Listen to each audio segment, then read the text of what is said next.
ಆತ್ಮೀಯ ವಿದ್ಯಾರ್ಥಿ ಮಿತ್ರರೇ, ಶ್ರುತು ಜಗತ್ತು ಯೂಟ್ಯೂಬ್ ಚಾನೆಲ್ಗೆ ಸ್ವಾಗತ. ಜೀವನದಲ್ಲಿ ಒಂದು ಪತಂಗ ಗಾಳಿಪಟ ಅಂತ ಏನು ಕರಿತೀವಿ, ಅದು ಮೇಲಕ್ಕೆ ಹಾರಬೇಕಾದ್ರೆ ಅದಕ್ಕೊಂದು ಸೂತ್ರ ಅಂತೇಳಿ ಅವಶ್ಯಕತೆ ಇರ್ತೈತಿ. ಏನು ನಾವು ಬಾಲಂಗೋಚಿ ಅಂತ ಕರಿತೀವಲ್ಲ, ಅದು ಅವಶ್ಯಕತೆ ಇರ್ತೈತಿ. ಹಂಗ ನಾವು ಜೀವನದಲ್ಲಿ ಒಂದು ಸ್ಪರ್ಧಾತ್ಮಕ ಪರೀಕ್ಷೆಯನ್ನ ಫೇಸ್ ಮಾಡ್ಬೇಕಾದ್ರ, ಕ್ರ್ಯಾಕ್ ಮಾಡ್ಬೇಕಾದ್ರ ಇದ್ರ ಜೊತೆಗೆ ಏನಪ್ಪಾ ಅಂದ್ರೆ SSLC ವಿದ್ಯಾರ್ಥಿಗಳು ಒಂದು ಎಕ್ಸಾಮ್ ಅನ್ನ ಸಲೀಸಾಗಿ ಹೈಯೆಸ್ಟ್ ಹೆಚ್ಚು ಅಂಕಗಳಿಂದ ಪಾಸ್ ಮಾಡ್ಬೇಕಾದ್ರೆ ಅದಕ್ಕೆ ಒಂದು ಗೈಡೆನ್ಸ್ ಅವಶ್ಯಕತೆ ಇರ್ತೈತಿ, ಒಂದು ಸೂತ್ರ ಅಂತ ಅವಶ್ಯಕತೆ ಇರ್ತೈತಿ. ಅದೇ ರೀತಿ ಏನಪ್ಪಾ ಅಂದ್ರೆ ಈ ಸುತ್ತು ಜಗತ್ತು ಎಜುಕೇಶನ್ ಅನ್ನೋದ ಒಂದು ಸೂತ್ರದ ತರ ಕೆಲಸವನ್ನ ಮಾಡ್ತೈತಿ. ಓಕೆನಾ? ಇಂತಹ ಒಂದು ಸುತ್ತು ಜಗತ್ತು ಎಜುಕೇಶನ್ ಯೂಟ್ಯೂಬ್ ಚಾನೆಲ್ ಅನ್ನ ಇನ್ನೂ ಯಾರಾದ್ರೂ ಸಬ್ಸ್ಕ್ರೈಬ್ ಮಾಡದೆ ನೋಡ್ತಾ ಇದ್ರೆ ದಯವಿಟ್ಟು ಸಬ್ಸ್ಕ್ರೈಬ್ ಮಾಡ್ಕೊಳ್ಳಿ. ಸಬ್ಸ್ಕ್ರೈಬ್ ಮಾಡ್ಕೊಂಡು ಮುಂದೆ ವಿಡಿಯೋವನ್ನ ಕೊನೆಯವರೆಗೂ ನೋಡಿ. ಓಕೆನಾ? ವಿಡಿಯೋವನ್ನ ಕೊನೆಯ ತನಕ ನೋಡಿದ್ರೆ ನಮ್ಮ ಉದ್ದೇಶ, ಕ್ಲಾಸ್ ಮಾಡುವ ಉದ್ದೇಶ ಏನನ್ನೋದ ಅರ್ಥ ಆಗಿರ್ತೈತಿ. ಓಕೆನಾ? ನಾವು ಆಲ್ರೆಡಿ ಏನ್ ಮಾಡಿದೀವಪ್ಪ ಅಂತಂದ್ರ ಈ ಹಿಮಾಲಯ ಪರ್ವತ ಶ್ರೇಣಿಗಳು ಯಾವ ರೀತಿ ರಚನೆ ಆಗ್ಯಾವು ಅಂತೇಳಿ ಪಾರ್ಟ್ 1 ಒಳಗ ನೋಡಿದೆವು. ಓಕೆನಾ? ಇನ್ನ ಏನಪ್ಪಾ ಅಂತಂದ್ರ ಪಾರ್ಟ್ 2 ಒಳಗ ಈ ಹಿಮಾಲಯ ಪರ್ವತ ಶ್ರೇಣಿಗಳ ಕುರಿತಾದಂತಹ ಮಾಹಿತಿಗಳನ್ನಾಗಲಿ ಮತ್ತೆ ಇನ್ನೊಂದು ಏನಪ್ಪಾ ಅಂದ್ರ ಭಾರತ ದೇಶದ ಪ್ರಾಕೃತಿಕ ವಿಭಾಗಗಳನ್ನ ನೋಡ್ತಾ ಹೋಗ್ಬೇಕು. ಅದನ್ನ ಏನಪ್ಪಾ ಅಂತಂದ್ರ ಇವತ್ತಿನ ತರಗತಿಯಲ್ಲಿ ನೋಡ್ತಾ ಹೋಗುನು. ಓಕೆನಾ? ನೋಡ್ರಿ, ಇವತ್ತ ಏನಪ್ಪಾ ಅಂತಂದ್ರ ಭಾರತ ದೇಶದ ಪ್ರಾಕೃತಿಕ ವಿಭಾಗಗಳು ಎಷ್ಟದಾವಪ್ಪ ಅಂತಂದ್ರ 4 ಭಾರತ ದೇಶದ ಪ್ರಾಕೃತಿಕ ವಿಭಾಗಗಳದಾವ. ಓಕೆನಾ? ಒಂದು ಏನಪ್ಪಾ ಅಂತಂದ್ರ ಉತ್ತರದ ಪರ್ವತಗಳು, ಈ ಉತ್ತರದ ಪರ್ವತಗಳು ಅಥವಾ ಹಿಮಾಲಯ ಪರ್ವತ ಶ್ರೇಣಿಗಳು, ಹಿಮಾಲಯ ಅಂತ ಕೊಡ್ತಾನು. ಆಮೇಲೆ ಎರಡನೇದು ಏನಪ್ಪಾ ಅಂತಂದ್ರ ಉತ್ತರದ ಮಹಾ ಮೈದಾನ ಅಥವಾ ಸಟ್ಲೇಜ್ ಗಂಗಾ ಮೈದಾನ ಅಂತ ಕೂಡ ಕರೀತಾರ. ಓಕೆನಾ? ಯಾವ್ದು ಕೊಟ್ಟರು ನಾವು ಬರಿತಾ ಇರ್ಬೇಕು, ಗೊತ್ತಾಗ್ಬೇಕು, ಅಲ್ಲಿ ಆಪ್ಷನ್ ಒಳಗ ಕೊಟ್ಟಿರ್ತಾರೆ. ಓಕೆನಾ? ಇನ್ನೊಂದು ಯಾವ್ದಪ್ಪ ಅಂದ್ರೆ ಪರ್ಯಾಯ ಪ್ರಸ್ಥಭೂಮಿ, ಇನ್ನೊಂದು ಯಾವ್ದಪ್ಪ ಅಂತಂದ್ರ 4ನೇದು ಕರಾವಳಿ ಮೈದಾನಗಳು ಅಥವಾ ಕರಾವಳಿ ಪ್ರದೇಶ ಅಂತೇಳಿ ಕೊಡ್ತಾನೆ. ಇದು ಏನಪ್ಪಾ ಅಂತಂದ್ರ ಭಾರತ ದೇಶದ 4 ಪ್ರಾಕೃತಿಕ ವಿಭಾಗಗಳು. ನೋಡ್ರಿ, ಇದೆಲ್ಲ ಇಲ್ಲಿ ಮೇಲ್ಗಡೆ ಭಾಗದಲ್ಲಿ ಏನ್ ಕಾಣ್ತಾ ಇರ್ತೀರಿ, ಇದು ಎಲ್ಲ ಏನಪ್ಪಾ ಅಂತಂದ್ರ ಹಿಮಾಲಯ ಪರ್ವತ ಶ್ರೇಣಿಗಳು ಅಥವಾ ಉತ್ತರದ ಪರ್ವತ ಶ್ರೇಣಿಗಳು ಅಂತ ಕರಿತೀವಿ. ಇದೆಲ್ಲ ಏನಪ್ಪಾ ಅಂದ್ರೆ ಅರ್ಧ ಚಂದ್ರಾಕೃತಿಯಲ್ಲಿ ಕ್ರಿಸೆಂಟ್ ಅಂತ ಏನ್ ಕರಿತೀವಲ್ಲ ಆ ಆಕಾರದಲ್ಲಿ ಇವುಗಳು ಹಿಮಾಲಯ ಪರ್ವತ ಶ್ರೇಣಿಗಳು ಕಂಡುಬರ್ತಾವು. ಈ ಹಿಮಾಲಯ ಪರ್ವತ ಶ್ರೇಣಿಗಳ ಬಗ್ಗೆ ಆಲ್ರೆಡಿ ನಿಮಗೆ ಕೆಲವೊಂದು ಮಾಹಿತಿಯನ್ನ ಕೊಟ್ಟಾನೆ. ಇವು ಏನಪ್ಪಾ ಅಂತಂದ್ರ ಪ್ರಪಂಚದಲ್ಲಿಯೇ ಇರ್ತಕ್ಕಂಥ ಅತ್ಯಂತ ಎತ್ತರದ ಪರ್ವತ ಶ್ರೇಣಿಗಳು ಅಂತ ನೋಡ್ತೀವಿ ನಾವು. ಪ್ರಪಂಚದೊಳಗ ಟಾಪ್ 10 ಅಂದ್ರ 10ಕ್ಕಿಂತ ಹೆಚ್ಚು ಅಂದ್ರ 8,000 ಮೀಟರ್ಗಿಂತ ಹೆಚ್ಚಿಗೆ ಎತ್ತರವನ್ನು ಹೊಂದಿರತಕ್ಕಂತಹ ಪರ್ವತ ಶಿಖರಗಳು ಕಂಡು ಬರ್ತಾವಂದ್ರ ಅದ್ರ ಒಳಗ ಏನಪ್ಪಾ ಅಂದ್ರೆ 14 ಪರ್ವತ ಶಿಖರಗಳು ಎಲ್ಲಿ ಕಂಡು ಬರ್ತಾವಂದ್ರ ಇದೇ ಹಿಮಾಲಯ ಪರ್ವತ ಶ್ರೇಣಿಗಳಲ್ಲಿ ಕಂಡು ಬರ್ತಾವು. ಅವುಗಳು ಯಾವ್ಯಾವ್ದಾವ ಅಂತೇಳಿ ಮುಂದೆ ಡೀಪ್ ಆಗಿ ನೋಡ್ತಾ ಹೋಗುತ್ತೀವಿ. ಆಮೇಲೆ ನೋಡ್ರಿ, ಇದು ಏನಪ್ಪಾ ಅಂತಂದ್ರ ಉತ್ತರದ ಮಹಾ ಮೈದಾನ ಅಂತ ಕರಿತೀವಿ. ಇದೇನು ಉತ್ತರದ ಮಹಾ ಮೈದಾನ. ಇದು ಏನಪ್ಪಾ ಅಂದ್ರೆ ಜಗತ್ತಿನಲ್ಲಿ ಅತ್ಯಂತ ಫಲವತ್ತಾದ ಭೂಮಿ. ಇಲ್ಲಿ ಏನಪ್ಪಾ ಅಂದ್ರೆ ನದಿಗಳ ಸಂಚಯನ ಕಾರ್ಯದಿಂದ ಉಂಟಾಗಿರ್ತಕ್ಕಂತಹ ಮೆಕ್ಕಲು ಮಣ್ಣು ಬಹಳಷ್ಟು ಐತಿ. ಇದೇನಪ್ಪಾ ಅಂತಂದ್ರ ಗಂಗಾ ನದಿ ಮತ್ತು ಬ್ರಹ್ಮಪುತ್ರ ಸಟ್ಲೇಜ್ ನದಿಯ ಸಂಚಯನ ಕಾರ್ಯದಿಂದ ಉಗಮವಾಗಿರ್ತಕ್ಕಂತಹ ಒಂದು ಮೈದಾನ ಪ್ರದೇಶ.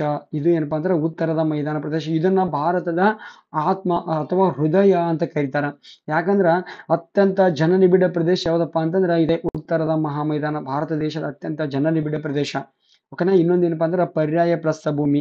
ಇನ್ನೊಂದು ಯಾವ್ದು ಈ ಎಲ್ಲೋ ಭಾಗದಾಗ ಏನ್ ಕಾಣಾಕ್ತೈತಲ್ಲ ಇದೆಲ್ಲವೂ ಏನಪ್ಪಾ ಅಂದ್ರ ಪರ್ಯಾಯ ಪ್ರಸ್ಥಭೂಮಿ ಅಂತ ನೋಡ್ತೀವಿ ನಾವು. ಈ ಪರ್ಯಾಯ ಪ್ರಸ್ಥಭೂಮಿ ಹೆಂಗಪ್ಪ ಅಂತಂದ್ರ ಈ ಭಾರತ ದೇಶದ 4 ಪ್ರಾಕೃತಿಕ ವಿಭಾಗಗಳಲ್ಲಿ ಅತ್ಯಂತ ದೊಡ್ಡ ಪ್ರಾಕೃತಿಕ ವಿಭಾಗ ಯಾವ್ದಪ್ಪ ಅಂತಂದ್ರ ಪರ್ಯಾಯ ಪ್ರಸ್ಥಭೂಮಿ ಅಂತ ನೋಡ್ತೀವಿ ನಾವು. ಆಮೇಲೆ ಏನಪ್ಪಾ ಅಂದ್ರ ಈ ಕರಾವಳಿ ಮೈದಾನಗಳು. ಓಕೆನಾ? ಕರಾವಳಿ ಮೈದಾನಗಳು ಎಷ್ಟು ರಾಜ್ಯಗಳು ಹಂಚಿಕೊಂಡವು, ಆಮೇಲೆ ಪೂರ್ವಕ್ಕೆ ಯಾವ ರಾಜ್ಯಗಳು ಹಂಚಿಕೊಂಡವು, ಪಶ್ಚಿಮಕ್ಕೆ ಯಾವ ರಾಜ್ಯಗಳು ಹಂಚಿಕೊಂಡವು ಅಂತ ಹೇಳಿ ನೋಡ್ಕೋತಾ ಹೋಗ್ತೀವಿ. ಆಮೇಲೆ ಇನ್ನೊಂದು ಕಾಂಪಿಟೇಟಿವ್ ಎಕ್ಸಾಮ್ ಕ್ವಶನ್ ಕೇಳ್ತಾರೆ. ಏನಂತ ಕ್ವಶನ್ ಕೇಳ್ತಾರಪ್ಪ ಅಂತಂದ್ರ ಪ್ರಪಂಚದಲ್ಲಿ ಅತಿ ಹೆಚ್ಚು ಕರಾವಳಿಯನ್ನು ಹೊಂದಿರತಕ್ಕಂತಹ ದೇಶ ಯಾವ್ದಪ್ಪ ಅಂತಂದ್ರ ಇಂಡೋನೇಷ್ಯಾ ದೇಶ. ಪ್ರಪಂಚದಲ್ಲಿ ಅತಿ ಹೆಚ್ಚು ಕರಾವಳಿಯನ್ನು ಹೊಂದಿರತಕ್ಕಂಥ ದೇಶ ಯಾವುದು? ಇಂಡೋನೇಷ್ಯಾ ದೇಶ ಅಂತೇಳಿ ನೋಡ್ತೀವಿ ನಾವು. ಓಕೆನಾ? ಅಂದ್ರ ಇಂಥ ಒಂಥರ ವಿಶೇಷ ಕ್ವಶನ್ಗಳು ನಮ್ಗೆ ಗೊತ್ತಿರಬೇಕು. ನಾವೀಗ ಏನ್ ಮಾಡತ್ತೀವಪ್ಪ ಅಂದ್ರೆ ಭಾರತದ ಪ್ರಾಕೃತಿಕ ವಿಭಾಗಗಳ ಕುರಿತಾದಂತಹ ಮಾಹಿತಿಯನ್ನ ನೋಡ್ತಾ ಹೊಂಟಿದೀವಿ. ಓಕೆನಾ? ಇಲ್ಲಿ 1 by 1 ನೋಡ್ತಾ ಹೋಗೋಣ.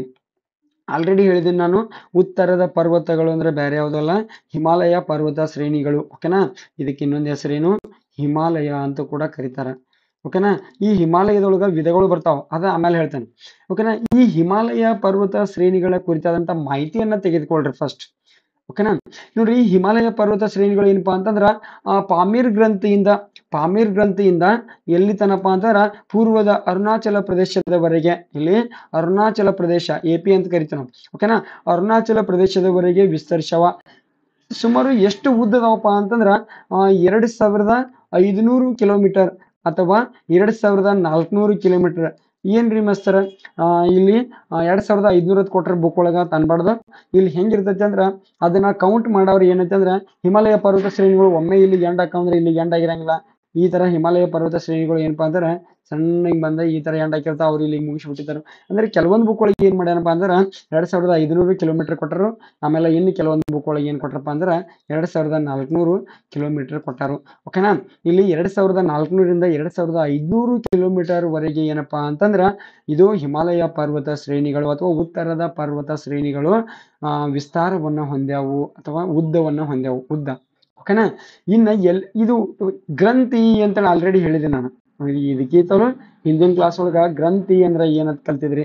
2 ಅಥವಾ 2ಕ್ಕಿಂತ ಹೆಚ್ಚು ಪರ್ವತ ಶ್ರೇಣಿಗಳು ಬಂದು ಸೇರುವ ಪ್ರದೇಶ ಯಾವ್ದಪ್ಪ ಅಂತಂದ್ರ ಗ್ರಂಥಿ ಅಂತ ಕರಿತೀವಿ. ಹಂಗ ನಮ್ಮ ಹಿಮಾಲಯ ಪರ್ವತ ಶ್ರೇಣಿಗಳು ಯಾವ ಗ್ರಂಥಿಯಿಂದ ಪ್ರಾರಂಭ ಆಕಾವಪ್ಪ ಅಂದ್ರ ಪಾಮೀರ್ ಗ್ರಂಥಿಯಿಂದ ಪ್ರಾರಂಭ ಆಗ್ತಾವು. ಓಕೆನಾ. ಇದು ಏನಪ್ಪಾ ಅಂದ್ರ ಹಿಂದಕುಶ್ ಪರ್ವತ ಶ್ರೇಣಿಗಳು ನಮ್ಮ ಭಾರತ ದೇಶದಲ್ಲಿ ಇರ್ತಕ್ಕಂಥ ಹಿಮಾಲಯ ಪರ್ವತ ಶ್ರೇಣಿಗಳು, ಆಮೇಲೆ ಕಾರಾಕೋರಂ ಪರ್ವತ ಶ್ರೇಣಿಗಳು, ಲಡಾಖ್ ಪರ್ವತ ಶ್ರೇಣಿಗಳು, ಜಾಸ್ಕರ್ ಪರ್ವತ ಶ್ರೇಣಿಗಳು, ಪಿರ್ ಪಂಜಾಲ್ ಪರ್ವತ ಶ್ರೇಣಿಗಳು. ಇವುಗಳು ಏನಪ್ಪಾ ಅಂತಂದ್ರ ಈ ರೀತಿ ಇವುಗಳನ್ನ ಯಾವ ರೀತಿ ಕೇಳ್ತಾನಂದ್ರ ಉತ್ತರದಿಂದ ದಕ್ಷಿಣಕ್ಕೆ ಈ ಕೆಳಗಿನ ಪರ್ವತ ಶ್ರೇಣಿಗಳನ್ನ ಜೋಡಿಸಿ ಯಾವ ತರ ಕೊಡ್ತಾನಂದ್ರೆ ಕಾರಾಕೋರಂ ಪರ್ವತ ಶ್ರೇಣಿ, ಲಡಾಖ್ ಪರ್ವತ ಶ್ರೇಣಿ, ಜಾಸ್ಕರ್ ಪರ್ವತ ಶ್ರೇಣಿ, ಪಿರ್ ಪಂಜಾಲ್ ಪರ್ವತ ಶ್ರೇಣಿ. ಇವುಗಳು ಏನಪ್ಪಾ ಅಂದ್ರೆ ಉತ್ತರದಿಂದ ದಕ್ಷಿಣಕ್ಕೆ ಇರತಕ್ಕಂಥ ಸಿರಿಯಲ್. ಓಕೆನಾ. ಕ್ರಮದಲ್ಲಿ ಬರೆಯಿರಿ ಅಥವಾ ದಕ್ಷಿಣದಿಂದ ಉತ್ತರಕ್ಕೆ ಕ್ರಮವಾಗಿ ಬರೆಯಿರಿ. ಈ ತರ ಏನಪ್ಪಾ ಅಂತಂದ್ರೆ ಆಸ್ಟ್ರೇಲಿಯಾ ಭಾಗದನ್ನು ಬಹಳಷ್ಟು ಕೇಳ್ತಿರ್ತಾನೆ. ನಾವು ಆಸ್ಟ್ರೇಲಿಯಾ ಖಂಡದ ಬಗ್ಗೆ ಕುರಿತಂತ ಮಾಹಿತಿಯನ್ನ ಅಧ್ಯಯನ ಮಾಡ್ತೀವಲ್ಲ, ಅವತ್ತ ಅದ್ರೊಳಗ ಬಹಳಷ್ಟು ಕೇಳ್ತಿರ್ತಾನೆ ಪ್ರಶ್ನೆಗಳನ್ನ. ಈ ರೀತಿ ಭಾರತದ ಬಗ್ಗೆ ಕಾನ್ಸಂಟ್ರೇಟ್ ಮಾಡಿದಾಗ ನಮ್ಮ ಹಿಮಾಲಯದ ಮೇಲೆ ಈ ರೀತಿ ಕ್ವಶನ್ ಆಗ್ತಕ್ಕಂಥ ಸಾಧ್ಯತೆ ಐತಿ.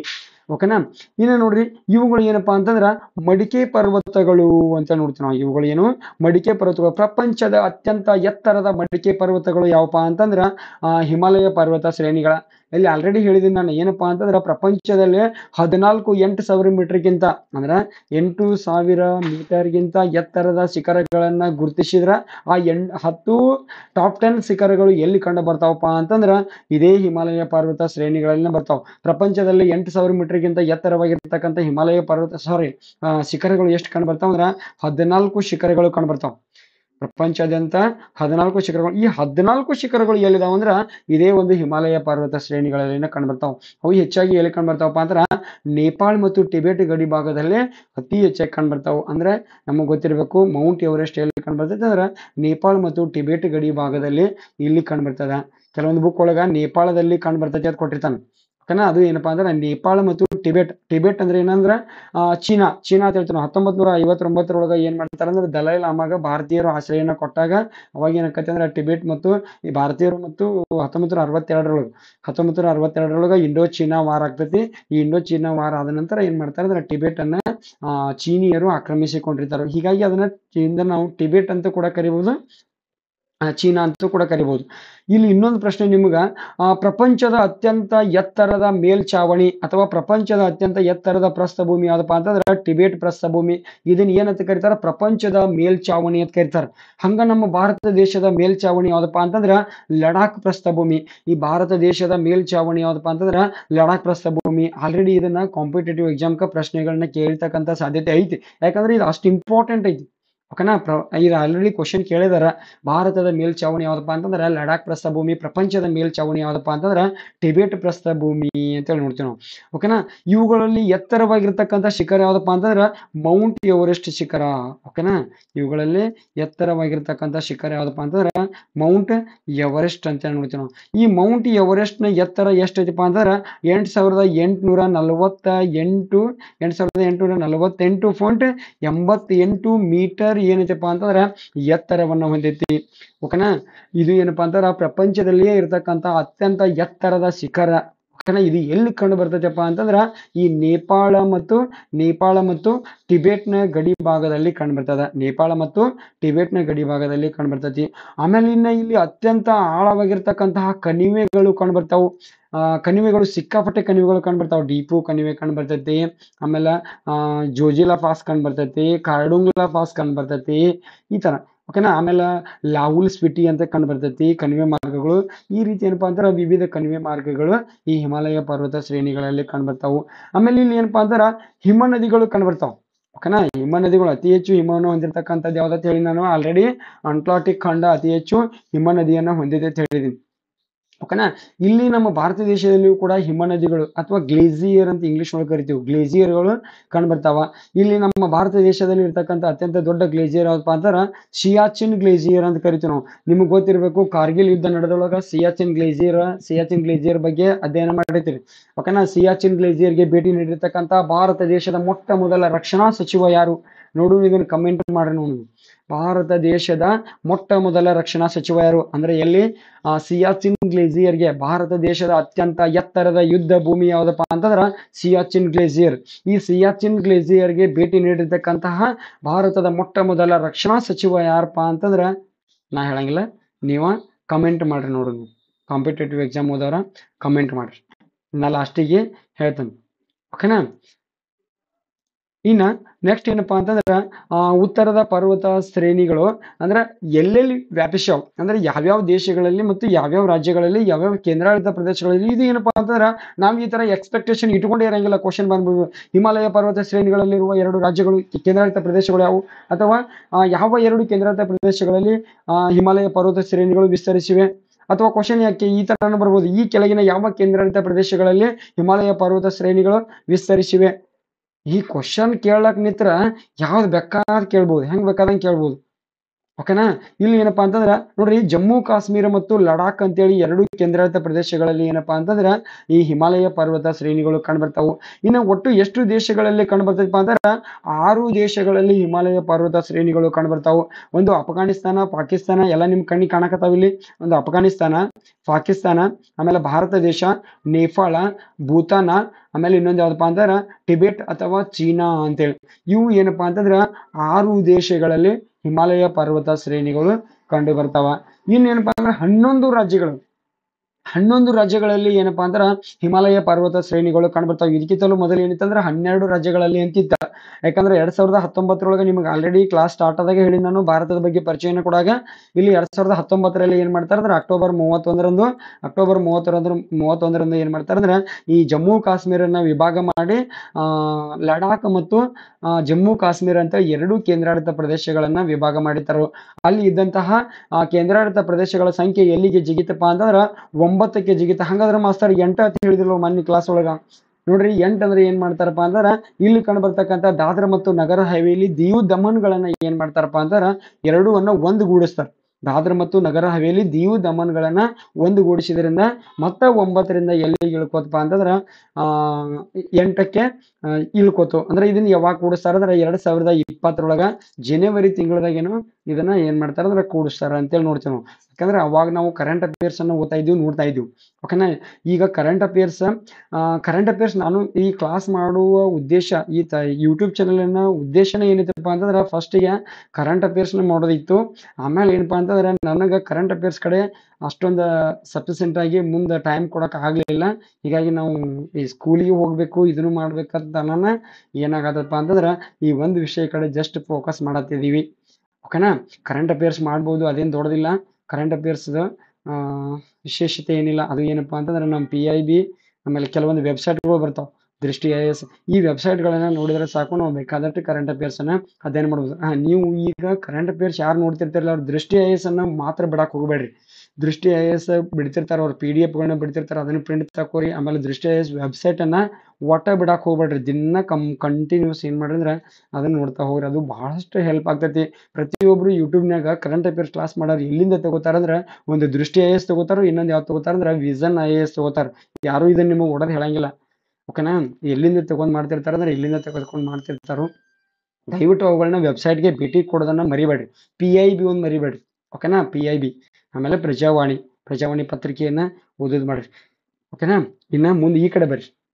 ಮುಂದೆ ನೋಡ್ರಿ, ಎಷ್ಟು ರಾಜ್ಯಗಳಲ್ಲಿ ಅಂದ್ರ 11 ರಾಜ್ಯಗಳಲ್ಲಿ ಏನಪ್ಪಾ ಅಂತಂದ್ರ ಹಿಮಾಲಯ ಪರ್ವತ ಶ್ರೇಣಿಗಳು ಹಾದು ಹೋಗ್ತಾವ. ನೋಡ್ರಿ, HP ಅಂದ್ರೆ ಹಿಂದೂಸ್ತಾನ್ ಪೆಟ್ರೋಲಿಯಂ ಅಲ್ಲ, ಇದು ಏನಪ್ಪಾ ಅಂದ್ರ ಹಿಮಾಚಲ ಪ್ರದೇಶ, UK, ಉತ್ತರಾಖಂಡ, ಆಮೇಲೆ ಸಿಕ್ಕಿಮ, ಪಶ್ಚಿಮ ಬಂಗಾಳ, ಮೇಘಾಲಯ, ಅರುಣಾಚಲ ಪ್ರದೇಶ, ಆಮೇಲೆ ಅಸ್ಸಾಂ, ನಾಗಾಲ್ಯಾಂಡ್, ಮಣಿಪುರ, ಮಿಜೋರಾಂ, ತ್ರಿಪುರಾ, ಈ ರೀತಿ ಏನಪ್ಪಾ ಅಂತಾರ 11 ರಾಜ್ಯಗಳಲ್ಲಿ ಏನಾಗೈತೆ ಅಂದ್ರ ಈ ಹಿಮಾಲಯ ಪರ್ವತ ಶ್ರೇಣಿಗಳು ವಿಸ್ತಾರವನ್ನ ಹೊಂದ್ಯಾವ ಅನ್ನೋದನ್ನ ನೋಡ್ಬೇಕು. ಅಪ್ಪ ಇದು ಟೋಟಲ್ ಏನಪ್ಪಾ ಅಂತಂದ್ರ 5 ಲಕ್ಷ ಚದರ ಕಿಲೋಮೀಟರ್, ಏನಪ್ಪಾ ಅಂದ್ರ 5 ಲಕ್ಷ ಚದರ ಕಿಲೋಮೀಟರ್ ಪ್ರದೇಶದಲ್ಲಿ ಏನಾಗಿದೆ ಅಂದ್ರ 5 ಲಕ್ಷ ಚದರ ಕಿಲೋಮೀಟರ್ ಪ್ರದೇಶದಲ್ಲಿ ವಿಸ್ತಾರವನ್ನ ಹೊಂದಿದ ಈ ಹಿಮಾಲಯ ಪರ್ವತ ಶ್ರೇಣಿ ವಿಸ್ತಾರ ಏನೈತಿ 5 ಲಕ್ಷ ಚದರ ಕಿಲೋಮೀಟರ್ ವಿಸ್ತಾರವನ್ನ ಹೊಂದೈತಿ. ಓಕೆನಾ. ಈ ದಕ್ಕನ್ ಪ್ರಸ್ಥಭೂಮಿ ಅಥವಾ ದಕ್ಕನ್ ಪ್ಲಾಟೋ ಅಲ್ಲ, ಪರ್ಯಾಯ ಪ್ರಸ್ಥಭೂಮಿ ಏನೈತಲ್ಲ ಅದು 16 ಲಕ್ಷ, ಎಷ್ಟು 16 ಲಕ್ಷ ಕಿಮಿ ಅಂತ ನೋಡ್ತೀವಿ ನಾವು. 16 ಲಕ್ಷ ಚದರ ಕಿಲೋಮೀಟರ್ದಲ್ಲಿ ವಿಸ್ತಾರವನ್ನು ಹೊಂದೈತಿ. ಹಂಗಾದ್ರ ಭಾರತದ ಪ್ರಾಕೃತಿಕ ವಿಭಾಗಗಳಲ್ಲಿ ಅತ್ಯಂತ ದೊಡ್ಡ ವಿಭಾಗ ಯಾವ್ದಂದ್ರ ಪರ್ಯಾಯ ಪ್ರಸ್ಥಭೂಮಿ. ಕನ್ಫ್ಯೂಷನ್ ಆಗ್ಬೇಡ್ರಿ, ಈಗ ಕೇಳಿದ್ ಮಾಸ್ತರ್ ಅಂತೇಳಿ. ಯಾಕಂದ್ರೆ ಇದನ್ನ ಹಿಮಾಲಯ ಪರ್ವತ ಶ್ರೇಣಿದ 5 ಲಕ್ಷ ಚದರ ಕಿಲೋಮೀಟರ್ ವಿಸ್ತಾರವನ್ನ ಹೊಂದಿತ್ತು ಅಂತ ಹೇಳುವಾಗ ಅದನ್ನು ಅಷ್ಟ ಹೇಳ್ಬೇಕಾಗ್ತಿತ್ತು, ಹೇಳ್ದೆ. ಓಕೆನಾ. ನೆಕ್ಸ್ಟ್ ಅದ ಬಂದಾಗ ಹೇಳ್ತೇನೆ ನಾನು, ಪರ್ಯಾಯ ಪ್ರಸ್ಥಭೂಮಿ ಬಂದಾಗ ಮತ್ತೆ ಹೇಳ್ತಾ ಇರ್ತೇನೆ. ಓಕೆ. ಇನ್ನ ನೆಕ್ಸ್ಟ್ ನೋಡ್ರಿ, ನೆಕ್ಸ್ಟ್ ಏನಪ್ಪಾ ಅಂತಂದ್ರ ಈ ಹಿಮಾಲಯ ಪರ್ವತ ಶ್ರೇಣಿಗಳನ್ನ ಏನ್ ಮಾಡ್ತೀವಿ ಅಂದ್ರೆ ನಾವು 3 ಭಾಗಗಳಲ್ಲಿ ವಿಭಾಗ ಮಾಡಿ ಅಧ್ಯಯನ ಮಾಡ್ತಾ ಹೋಗ್ತೀವಿ. ನೋಡ್ರಿ, ಇದ್ರಲ್ಲಿ ಏನಪ್ಪಾ ಅಂತಂದ್ರ ನಾವು ಹೊರ ಹಿಮಾಲಯ ಅಂತ ಒಂದು ಕರಿತಿದ್ವಿ. ಯಾವ್ದಪ್ಪ ಅಂತಂದ್ರ ಅದಕ್ಕ ಇಂಗ್ಲಿಷ್ ಒಳಗೆ ಏನಂತ ಕರಿತಾರ ಅಂದ್ರ ಟ್ರಾನ್ಸ್ ಹಿಮಾಲಯ ಅಂತ ಕರಿತಾರ. ಇಂಗ್ಲಿಷ್ ಒಳಗೆ ಏನಂತ ಕರಿತಾರೋ ಟ್ರಾನ್ಸ್ ಹಿಮಾಲಯ ಅಂತೇಳಿ. ಅಂದ್ರೆ ಈ ಟ್ರಾನ್ಸ್ ಹಿಮಾಲಯದಲ್ಲಿ ಏನೇನ್ ಕಂಡ್ಬರ್ತಾವಪ್ಪ ಅಂತಂದ್ರ ಕಾರಾಕೋರಂ ಪರ್ವತ ಶ್ರೇಣಿ ಇಲ್ಲಿ ಕೊಟ್ಟಿದಾರ ನೋಡ್ರಿ, ಆಲ್ರೆಡಿ ಕೊಟ್ಟಾರ.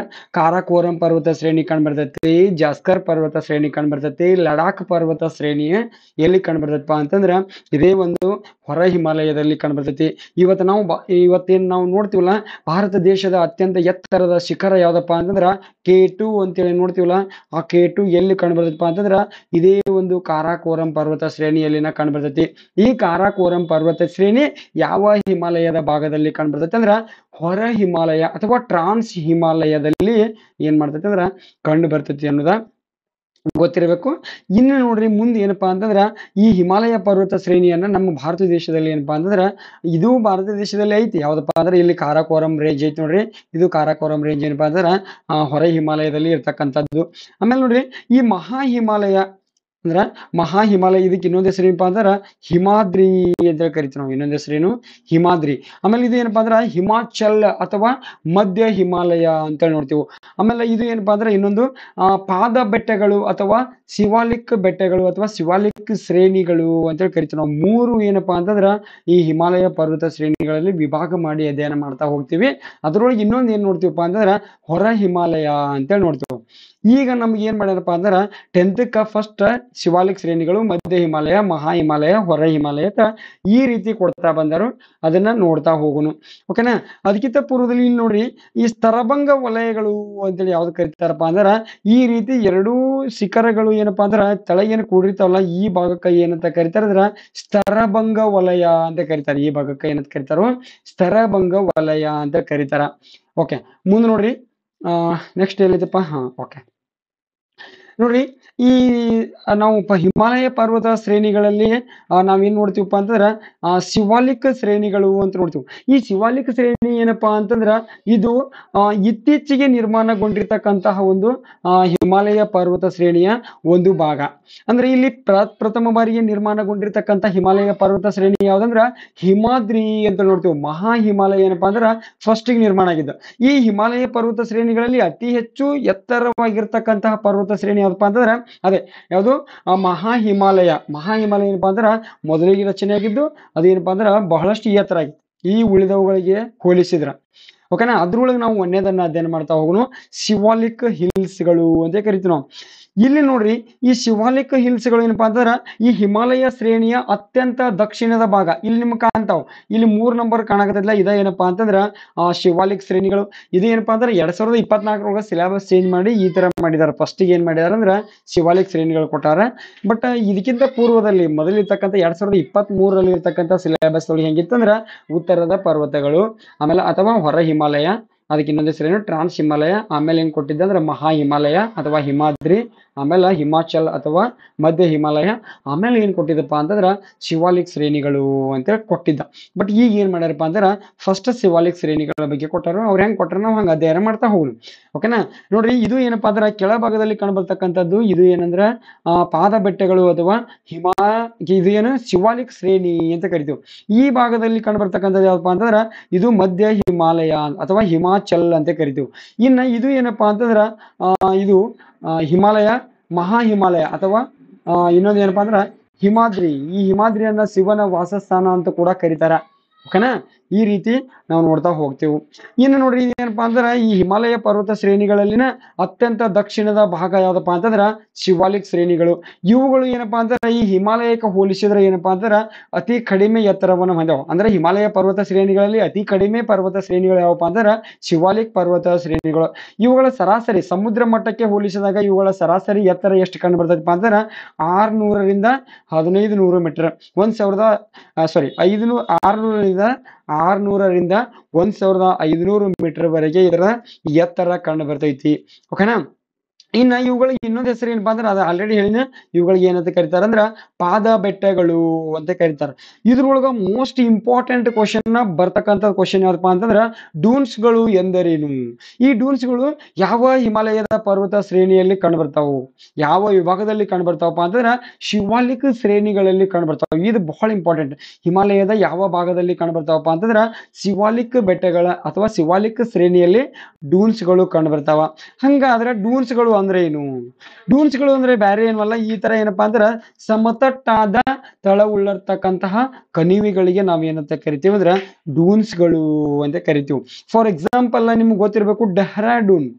ಏನಿದು ಡೆಹ್ರಾಡೂನ್. ಈ ಡೆಹ್ರಾಡೂನ್ ಏನಪ್ಪಾ ಅಂತಂದ್ರ ಡೂನ್ಸ್ಗಳಲ್ಲಿ ಅತ್ಯಂತ ದೊಡ್ಡ ಡೂನ್ ಯಾವ್ದಪ್ಪ ಅಂತಂದ್ರ ಡೆಹ್ರಾಡೂನ್. ಇದು ಎಲ್ಲಿ ಕಂಡು ಬರ್ತದಪ್ಪ ಅಂತಂದ್ರ ಉತ್ತರಾಖಂಡದಲ್ಲಿ ಕಂಡು ಬರ್ತದ. ಇದು ಉತ್ತರಾಖಂಡದಲ್ಲಿ ಕಂಡು ಬರ್ತದ.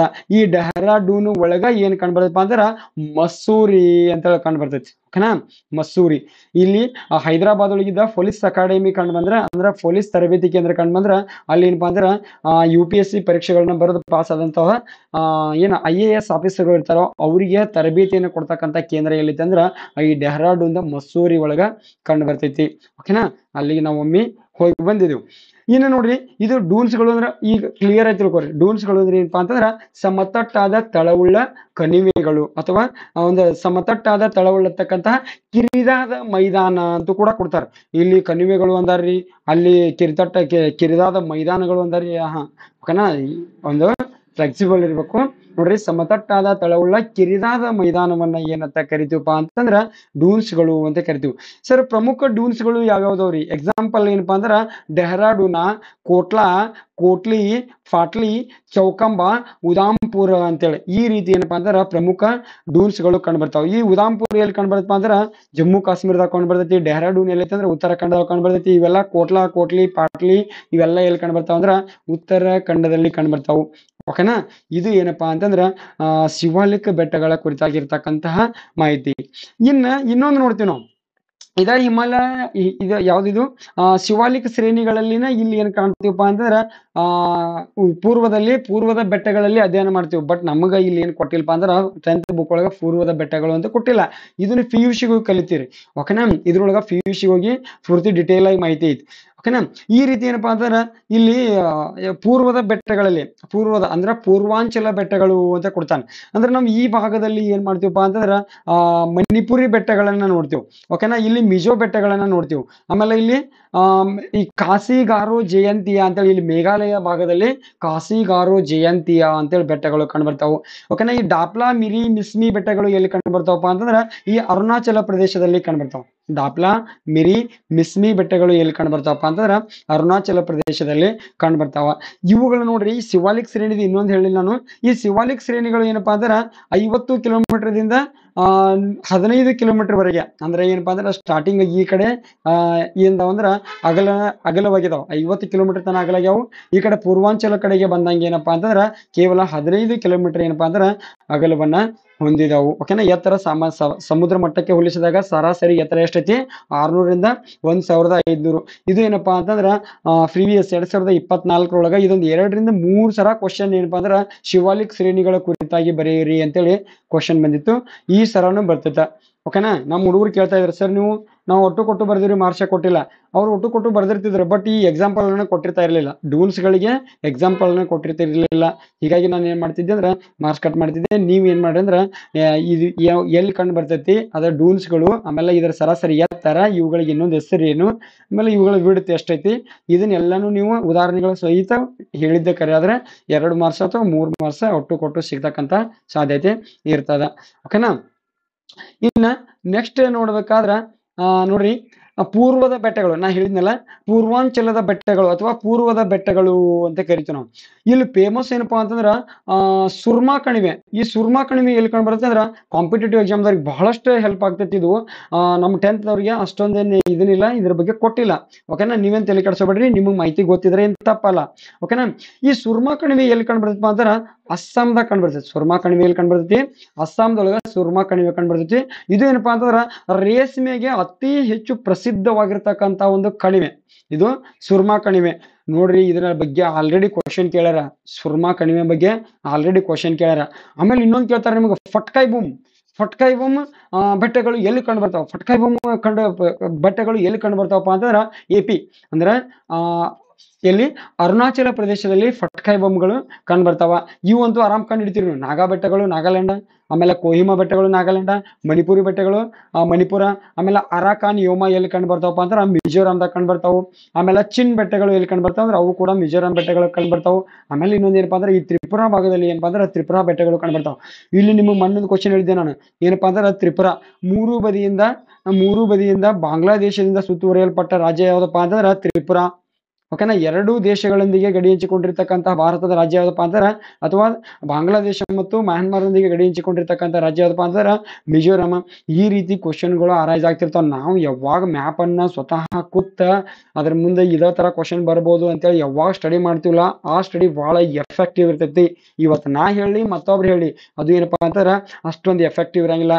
ಯಾವಾಗ ನಾನು ಕೂತು ಮ್ಯಾಪ್ ಇದ ತರ ಐತಿ, ಅಟ್ಲಾಸ್ ಒಂದು ಸ್ಪರ್ಧಾ ಅಟ್ಲಾಸ್ ತಗೋರಿ, ಆ KM ಮುಲ್ಲಾ ಸರ್ ಬರೀತಾರ ನೋಡ್ರಿ, ಅಟ್ಲಾಸ್ ತಗೋರಿ. ಅಟ್ಲಾಸ್ ತಗೊಂಡು ಏನ್ ಮಾಡಿದ್ರೆ ಅದ್ರ ಪ್ರತಿ ಒಂದನ್ನು ಭಾಗ ಟು ಭಾಗ ಏನ್ ಮಾಡ್ಬೇಕಂದ್ರ ಈ ತರ ನಾ ಏನು ಈಗ ಪೂರ್ವಾಂಚಲದ ಬೆಟ್ಟಗಳಂತೂ ಒಡದ್ ತಗೊಂಡಿಲ್ಲ ಮ್ಯಾಪ್ ಅನ್ನ, ಈ ರೀತಿ ಪೂರ್ತಿ ಡಿಟೇಲ್ ಮ್ಯಾಪ್ ಅಧ್ಯಯನ ಮಾಡ್ತಾನಂದ್ರ ಕೆಲಸ ಆಗಂಗಿಲ್ಲ. ನಾವು ಭಾಗಗಳನ್ನ ಒಡೆದು ಹೊರಗೆ ತಕ್ಕೊಂಡು ನೋಡಿದೊಳಗ ಅದನ್ನ ಒಂಥರ ಜೂಮ್ ಮಾಡಿ ನೋಡ್ಬೇಕು. ನಮ್ಮಲ್ಲಿ ಗೂಗಲ್ ಮ್ಯಾಪ್ ಅದಿರ್ತೈತಿ, ಅದನ್ನ ಬರೀ ಗೂಗಲ್ ಮ್ಯಾಪ್ ಅಂದ್ರೆ ಬರೀ ರೋಡ್ ಮೇಲೆ ಹೋಗುವಾಗ ಮ್ಯಾಪ್ ಹಾಕಕ್ಕೆ ಯೂಸ್ ಮಾಡ್ಬೇಡ್ರಿ. ಗೂಗಲ್ ಮ್ಯಾಪ್ ಎಷ್ಟು ಜೂಮ್ ಮಾಡ್ತಿರೋ ಅಷ್ಟು ಕ್ಲಿಯಾರಿಟಿನ ಕೊಡ್ತಾ ಹೋಗ್ತೈತಿ. ಯಾವ ಮ್ಯಾಪು ಎದಕ್ಕೂ ಹೊತ್ತಂಗಿಲ್ಲ ಗೂಗಲ್ ಮ್ಯಾಪ್ದಾಗ. ಓಕೆನಾ. ಅಷ್ಟು ಕ್ಲಿಯಾರಿಟಿ ಸಿಗ್ತಿರ್ತೈತಿ. ನೋಡ್ರಿ, ತೆಗೆದ ನೋಡೋದು ಬಹಳ ಒಳ್ಳೇದು. ಆಮೇಲೆ ಇಲ್ಲಿ ಇನ್ನೊಂದು ಹೇಳಿದೆ ನಾನು, ಯಾವುದು ಕಾಸಿಗಾರೋ ಜಯಂತಿಯ ಎಲ್ಲಿ ಕಂಡು ಬರ್ತಾವಪ್ಪ ಅಂತಾರ ಈ ಮೇಘಾಲಯದ ಪ್ರದೇಶದಲ್ಲಿ ಏನಪ್ಪಾ ಅಂದ್ರೆ ಕಾಸಿಗಾರೋ ಜಯಂತಿಯ ಬೆಟ್ಟಗಳು ಕಂಡು ಬರ್ತಾವ. ಓಕೆನಾ. ಇದು ಏನಪ್ಪಾ ಅಂತಂದ್ರ ಪೂರ್ವಾಂಚಲದ ಬೆಟ್ಟಗಳು ಅಂತೇಳಿ ನೋಡ್ತೀವಿ ನಾವು. ಓಕೆನಾ. ಇನ್ನ ನೆಕ್ಸ್ಟ್ ನೋಡ್ರಿ, ನಾವು ನಮ್ಮ ಇದ್ರ ಸಿಲೆಬಸ್ ಒಳಗ ಮುಂದುವರಿಯೋಣ. ನೆಕ್ಸ್ಟ್ ಏನಪ್ಪಾ ಅಂತಂದ್ರ ಹಿಮಾಚಲ್ ಅಥವಾ ಮಧ್ಯ ಹಿಮಾಲಯ ಅಂತ ನೋಡ್ತೀವಿ. ಈ ಮಧ್ಯ ಹಿಮಾಲಯ ಇದು ಏನಪ್ಪಾ ಅಂತಂದ್ರ ಸುಮಾರು 60 ಕಿಲೋಮೀಟರ್ನಿಂದ 80 ಕಿಲೋಮೀಟರ್ ವರೆಗೆ ವಿಡ್ತ್ ಅನ್ನ ಹೊಂದೈತಿ. ಅಂದ್ರೆ ಇದು ಅಗಲ ಎಷ್ಟೈತಪ್ಪ ಅಂತಾರ 60 ಕಿಲೋಮೀಟರ್ದಿಂದ 80 ಕಿಲೋಮೀಟರ್ ತನಕ ಅಗಲವನ್ನ ಹೊಂದೈತಿ. ಇದು ಸಮುದ್ರ ಮಟ್ಟಕ್ಕೆ ಹೋಲಿಸಿದಾಗ ಇದರ ಸರಾಸರಿ ಎತ್ತರ ಎಷ್ಟೈತಪ್ಪ ಅಂತಂದ್ರ 3600ರಿಂದ 4500 ಮೀಟರ್ ಇದರ ಸರಾಸರಿ ಎತ್ತರ ಐತಿ. ಓಕೆನಾ. ಇದು ಎಲ್ಲಿ ಕಂಡು ಬರ್ತದಪ್ಪ ಅಂತಂದ್ರ ಉತ್ತರದಲ್ಲಿ ಮೇಲ್ಗಡೆ ಏನಪ್ಪಾ ಅಂತಂದ್ರ ಮಹಾ ಹಿಮಾಲಯ ಅಥವಾ ಹಿಮಾದ್ರಿಯನ್ನ ಹೊಂದೈತಿ. ದಕ್ಷಿಣದಲ್ಲಿ ಏನಪ್ಪಾ ಅಂತಂದ್ರ ಶಿವಾಲಿಕ್ ಶ್ರೇಣಿಗಳ ಮಧ್ಯ ಭಾಗದಲ್ಲಿ ಕಂಡು ಬರ್ತೈತಿ. ಈ ತರ ನಾವ್ ಏನಪ್ಪಾ ಅಂತಂದ್ರ 3 ಮಾರ್ಕ್ಸಿಗೆ ಕೇಳಿದೊಳಗ ಇಲ್ಲಿ ನೋಡ್ರೆ ಮಾಹಿತಿ ಇಟ್ಟೆ ಕಾಣ್ತೈತಿ. ಇದನ್ನ 3 ಮಾರ್ಕ್ಸಿಗೆ ಕೇಳಿದೊಳಗ ನಾವು ಬರೀಲಕ್ಕ ಅನುಕೂಲ ಇರ್ಬೇಕು. ಆಮೇಲೆ ಇನ್ನೊಂದು ಏನ್ ಮಾಡ್ತಾರಂದ್ರ GPT ಕ್ವಶನ್ ಕೇಳ್ತಾ ಇರ್ತಾರ. GPSTR ಡಿಸ್ಕ್ರಿಪ್ಟಿವ್ ಅಂದ್ರೆ ಲಾಂಗ್ ಆನ್ಸರ್ ಗಳನ್ನ ಬರೀತಕ್ಕಂತ ಪ್ರಶ್ನೆಗಳನ್ನ ಕೇಳ್ತಾ ಇರ್ತಾರು. ಅಂತಲ್ಲಿ ಕೇಳಿದೊಳಗ ನಮಗ್ ಬರೀಲಕ್ಕ ಈ ತರ ನಾವು ಯಾವಾಗ ಮ್ಯಾಪ್ ಅನ್ನ ಅಬ್ಸರ್ವ್ ಮಾಡ್ತೀವಿ ಅವಾಗ ಹಂಗ್ ಬೇಕ್ ಹಂಗ ನಾವು ಆನ್ಸರ್ ಅನ್ನ ಚೇಂಜ್ ಮಾಡ್ಕೋಬಹುದು. ಓಕೆನಾ. ಅದಕ್ಕೆ ನಾನು ನಿಮ್ಗೆ ಹೇಳುದೇನಂದ್ರ ಎಷ್ಟು ನೀವು ಮ್ಯಾಪ್ ಅನ್ನ ಕ್ಲಿಯರ್ ಆಗಿ ಅಬ್ಸರ್ವ್ ಮಾಡ್ತಿರೋ ಅಷ್ಟು ನಿಮ್ಗೆ ಹೆಚ್ಚಿಗೆ ತಿಳ್ಕೊತಾ ಹೋಗ್ತೈತಿ ಹೊರತ ಏನ್ ಲಾಸ್ ಏನಾಗಂಗಿಲ್ಲ. ಓಕೆನಾ. ಈ ಸರ್ ನಮ್ಮ ಸಿಲೆಬಸ್ ಇಲ್ರಿ, ನಾವ್ ಇದನ್ನ ಕಲಿದ್ ಬ್ಯಾಡ್ರಿ ಅಂತ ಅನ್ನಂಗಿಲ್ಲ. ಓಕೆನಾ. ಇನ್ನ ಈ ಮಧ್ಯ ಹಿಮಾಲಯದಲ್ಲಿ ಏನಪ್ಪಾ ಅಂತಾರ ಕೆಲವು ಸಮಾಂತರ ಶ್ರೇಣಿಗಳು ಕಂಡು ಬರ್ತಾವ. ಓಕೆನಾ. ಇಲ್ಲಿ ನೋಡ್ರಿ, ಈ ಕೆಳಗಡೆ ನೋಡ್ರಿ, ಮೇಲ್ಗಡೆ ನೋಡ್ಬೇಡ್ರಿ. ಈ ಫಿರ್ ಪಂಜಾಲ್ ಪರ್ವತ ಶ್ರೇಣಿಗಳು, ಫಿರ್ ಪಂಜಾಲ್ ಪರ್ವತ ಶ್ರೇಣಿಗಳು ಯಾವ ಭಾಗದಲ್ಲಿ ಕಂಡು ಬರ್ತಾವಪ್ಪ ಅಂತಂದ್ರ ಈ ಭಾಗದಲ್ಲಿ ಫಿರ್ ಪಂಜಾಲ್ ಪರ್ವತ ಶ್ರೇಣಿಗಳು ಕಂಡು ಬರ್ತಾವ. ಆಲ್ರೆಡಿ ನಾವು ಹೊರ ಹಿಮಾಲಯದಲ್ಲಿ ಹೇಳಿನಿ, ಇದು ಏನಪ್ಪಾ ಅಂದ್ರ ಕಾರಾಕೋರಂ ಪರ್ವತ ಶ್ರೇಣಿ, ಆಮೇಲೆ ಲಡಾಖ್ ಪರ್ವತ ಶ್ರೇಣಿ, ಆಮೇಲೆ ಜಾಸ್ಕರ್ ಪರ್ವತ ಶ್ರೇಣಿ, ಆಮೇಲೆ ಏನಪ್ಪಾ ಅಂದ್ರ ಫಿರ್ ಪಂಜಾಲ್ ಪರ್ವತ ಶ್ರೇಣಿ. ಅಂದ್ರೆ ಇವುಗಳನ್ನ ಏನ್ ಮಾಡ್ರಿ ಅಂದ್ರ ಉತ್ತರದಿಂದ ದಕ್ಷಿಣಕ್ಕೆ ಕ್ರಮವಾಗಿ ಬರೆಯಿರಿ ಅಂತೇಳಿ ಪ್ರಶ್ನೆಯನ್ನ ಕೇಳ್ತಾರ ಅಂತ ಹೇಳಿ. ಈ ರೀತಿ ಏನಪ್ಪಾ ಅಂತಂದ್ರ ಪ್ರಶ್ನೆಗಳು ಬರ್ತಕ್ಕಂತ ಸಾಧ್ಯತೆ ಐತಿ. ಈ ಕೆಳಗಿನ ಯಾವ ಹೊಂದಾಣಿಕೆ ತಪ್ಪಾಗಿದೆ, ಅವೇನ್ ಮಾಡ್ತಾನಂದ್ರೆ ಇದನ್ನ ಜಂಬಲ್ ಮಾಡಿ ಕೊಟ್ಬಿಟ್ಟಿರ್ತಾನೆ ಹಿಂದ ಮುಂದ. ಓಕೆನಾ. ಈ ರೀತಿ ಏನಪ್ಪಾ ಅಂತ ನಾವು ತಿಳ್ಕೊಬೇಕಾಗಿದ್ದ ಬಹಳಷ್ಟು ಐತಿ. ಆಮೇಲೆ ಧವಳದರ, ಧವಳದರ ನೋಡ್ರಿ ಎಲ್ಲಿ ಕಂಡು ಬರ್ತೈತಿ ಅಂತಾರ ಹಿಮಾಚಲ ಪ್ರದೇಶದಲ್ಲಿ ಕಂಡು ಬರ್ತೈತಿ. ಓಕೆನಾ. ಆಮೇಲೆ ಮಸ್ಸೂರಿ, ಮಸ್ಸೂರಿ ನಿಮ್ಗೆ ಆಲ್ರೆಡಿ ಗೊತ್ತೈತಿ, ಅದು ಎಲ್ಲಿಪ್ಪ ಅಂತಾರ ಉತ್ತರಾಖಂಡದಲ್ಲಿ ಕಂಡು ಬರ್ತೈತಿ. ಆಮೇಲೆ ಮುಂದುವರೆದ ಏನಪ್ಪಾ ಅಂತಾರ ನಾಗತಿಬ್ಬ ಪರ್ವತಗಳು ಕಂಡು ಬರ್ತಾವು, ಮಹಾಭಾರತ ಪರ್ವತ ಶ್ರೇಣಿಗಳು ಕಂಡು ಬರ್ತಾವು, ಡಾರ್ಜಿಲಿಂಗ್ ಪರ್ವತ ಶ್ರೇಣಿಗಳು. ಇವುಗಳು ಏನಪ್ಪಾ ಅಂತಂದ್ರ ಮುಂದುವರೆದಿರ್ತಕ್ಕಂತಹ ಪರ್ವತ ಶ್ರೇಣಿಗಳು. ಡಾರ್ಜಿಲಿಂಗ್ ಎಲ್ಲಿ ಕಂಡು ಬರ್ತೈತಿ ಅಂತಾರ ಪಶ್ಚಿಮ ಬಂಗಾಳದಾಗ ಕಂಡು ಬರ್ತೈತಿ. ಈ ರೀತಿ ಏನಪ್ಪಾ ಅಂತಂದ್ರ ನಾವು ಸಮಾಂತರ ಶ್ರೇಣಿಗಳನ್ನ ನೋಡ್ತಾ ಹೋಗ್ತೀವಿ. ಇನ್ನ ಇದ್ರೊಳಗ ಅಂದ್ರೆ ಮಧ್ಯ ಹಿಮಾಲಯದಲ್ಲಿನ ಇನ್ನು ಪ್ರಮುಖ ಪ್ರವಾಸಿ ತಾಣಗಳು ಯಾವಪ್ಪ ಅಂತಾರ ಗಿರಿಧಾಮಗಳು. ಇವು ಬಹಳಷ್ಟು ಏನಪ್ಪಾ ಅಂತಾರ ಪ್ರವಾಸಕ್ಕೆ ಹೇಳ್ ಮಾಡಿರ್ತಕ್ಕಂಥದ್ದು. ಇದು ನಿಮ್ಗೆ ಏನಪ್ಪಾ ಅಂದ್ರ ಈ ಹಿಮಾಲಯ ಪರ್ವತ ಶ್ರೇಣಿಯ ಮಹತ್ವದ ಕುರಿತಾಗಿ ಬರೆಯಿರಿ, ಅಥವಾ ಹಿಮಾಲಯ ಪರ್ವತ ಶ್ರೇಣಿಯು ವಿದೇಶಿಯರ ದಾಳಿಯನ್ನು ತಡೆಯಲು ಸಮರ್ಥಿಸಿ ಅಂತ ಕ್ವಶನ್ ಕೇಳ್ತಾನೆ. ಹಿಮಾಲಯ ಪರ್ವತ ಶ್ರೇಣಿಗಳು ವಿದೇಶಿಯರ ದಾಳಿಯನ್ನು ತಡೆಗಟ್ಟಿವೆ, ಸಮರ್ಥಿಸಿ. ಇಲ್ಲಿ ಬೇರೆ ಏನೂ ಬರೆಯಂಗಿಲ್ಲ. ಏನ್ ಬರಿಬೇಕಂದ್ರೆ ಹಿಮಾಲಯ ಪರ್ವತ ಶ್ರೇಣಿಯ ಮಹತ್ವಗಳನ್ನ ಬರಿತಾ ಹೋಗ್ಬೇಕ. ಈ ರೀತಿ ಇತ್ತು, ಹಿಂಗ ವಿದೇಶಿಯರ ದಾಳಿಯನ್ನ ತಡೆ ಹಿಡಿತು. ಲಾಸ್ಟಿಗೆ ಈ ರೀತಿ ಕನ್ಕ್ಲೂಷನ್ ಕೊಟ್ರೆ ಮುಗಿದು ಹೋಯ್ತು. ಓಕೆನಾ. ಔಟ್ ಆಫ್ ಮಾರ್ಕ್ಸ್ ಬೀಳ್ತಕ್ಕಂಥ ಸಾಧ್ಯತೆ ಇರ್ತೈತಿ. ಇಲ್ಲಿ ನೋಡ್ರಿ, ಹಿಮಾಲಯ ಪರ್ವತ ಶ್ರೇಣಿಗಳ ಮಹತ್ವವನ್ನು ಬರೆಯುವೊಳಗ ಇವುಗಳು ಪ್ರವಾಸಕ್ಕೆ ಹೆಚ್ಚಿನ ಆದ್ಯತೆಯನ್ನು ಕೊಡ್ತಾವ. ಅಂದ್ರ ಪ್ರವಾಸವನ್ನ ಮಾಡ್ಲಕ್ಕ ಅಂದ್ರೆ ಇಲ್ಲಿ ಪ್ರವಾಸಿಗರನ್ನ ಆಕರ್ಷಣೆ ಮಾಡ್ತಾವ. ಇದು ಒಂದು ನಮಗ ಇದ್ರ ಮಹತ್ವ. ಇಲ್ಲಿ ನೋಡ್ರಿ, ಇಲ್ಲಿ ಕಂಡು ಬರ್ತಕ್ಕಂಥ ಪ್ರಮುಖ ಗಿರಿಧಾಮಗಳು ಯಾವಪ್ಪ ಅಂತಾರ ಶಿಮ್ಲಾ. ಈ ಶಿಮ್ಲಾ ಎಲ್ಲಿ ಕಂಡು ಬರ್ತಪ್ಪ ಅಂತಾರ ಹಿಮಾಚಲ ಪ್ರದೇಶ್, ಎಲ್ಲಿಪ್ಪ ಅಂದ್ರ ಹಿಮಾಚಲ ಪ್ರದೇಶದಲ್ಲಿ ಕಂಡು ಬರ್ತೈತಿ. ಇನ್ನ ರಾಣಿಕೇತ, ಇದು ರಾಣಿಕೇತ್ ಆಗ್ಬೇಕು. ಇದು ರಾಣಿಕೇತ್ ಎಲ್ಲಿಪ್ಪ ಅಂದ್ರ ಉತ್ತರಾಖಂಡದಲ್ಲಿ ಕಂಡು ಬರ್ತೈತಿ. ಆಮೇಲೆ ನೈನಿತಾಲ್ ಎಲ್ಲಿ ಕಂಡು ಬರ್ತೈತಿ ಅಂದ್ರ ಉತ್ತರಾಖಂಡದಲ್ಲಿ ಕಂಡು ಬರ್ತೈತಿ. ಮಸೂರಿ ಕೂಡ ಎಲ್ಲಿ ಕಂಡು ಬರ್ತೈತಪ್ಪ ಅಂತಾರ ಉತ್ತರಾಖಂಡದಲ್ಲಿ ಕಂಡು ಬರ್ತೈತಿ. ಓಕೆನಾ. ಡಾರ್ಜಿಲಿಂಗ್ ಎಲ್ಲಿಪ್ಪ ಅಂದ್ರ ಪಶ್ಚಿಮ ಬಂಗಾಳದಲ್ಲಿ ಡಾರ್ಜಿಲಿಂಗ್ ಕಂಡು ಬರ್ತೈತಿ. ಇಲ್ಲಿ ನೋಡ್ರಿ, ನಿಮಗ ಗಿರಿಧಾಮಗಳ ರಾಣಿ, ಕಾಂಪಿಟೇಟಿವ್ ಎಕ್ಸಾಮ್ದವ್ರಿಗೆ ಯಾವ ತರ ಕ್ವಶನ್ ಕೇಳ್ತಾನಪ್ಪ ಅಂತಂದ್ರ ಗಿರಿಧಾಮಗಳ ರಾಣಿ ಯಾರಪ್ಪ ಅಂತಾರ ಗಿರಿಧಾಮಗಳ ರಾಣಿ ಯಾರನ್ನ ನೋಡ್ತೀವಿ ಅಂದ್ರ ಶಿಮ್ಲಾವನ್ನ ಗಿರಿಧಾಮಗಳ ರಾಣಿ ಅಂತ ಕರಿತೀವಿ. ಶಿಮ್ಲಾವನ್ನ ಗಿರಿಧಾಮಗಳ ರಾಣಿ ಅಂತ ಕರಿತೀವಿ. ಆಮೇಲೆ ದಕ್ಷಿಣ ಭಾರತದ ಗಿರಿಧಾಮಗಳ ರಾಣಿ ಯಾವ್ದಪ್ಪ ಅಂತಂದ್ರ ಊಟಿ ಅಂತೇಳಿ ನೋಡ್ತೀವಿ ನಾವು. ಉದಕ ಮಂಡಲ ಊಟಿ ಅಂತೇಳಿ ನೋಡ್ತೀವಲ್ಲ, ಅದು ಏನಪ್ಪಾ ಅಂತಾರ ದಕ್ಷಿಣ ಭಾರತದ ಗಿರಿಧಾಮಗಳ ರಾಣಿ. ಇದು ಎಲ್ಲೈತಂದ್ರ ತಮಿಳುನಾಡಿನಾಗ ಐತಿ ಉದಕ ಮಂಡಲ. ಓಕೆನಾ. ಕರ್ನಾಟಕದ ಊಟಿ ಯಾವ್ದಪ್ಪ ಅಂತಂದ್ರ ನಾವು ಯಾನ ಅಂತ ನೋಡ್ತೀವಿ ನಾವು.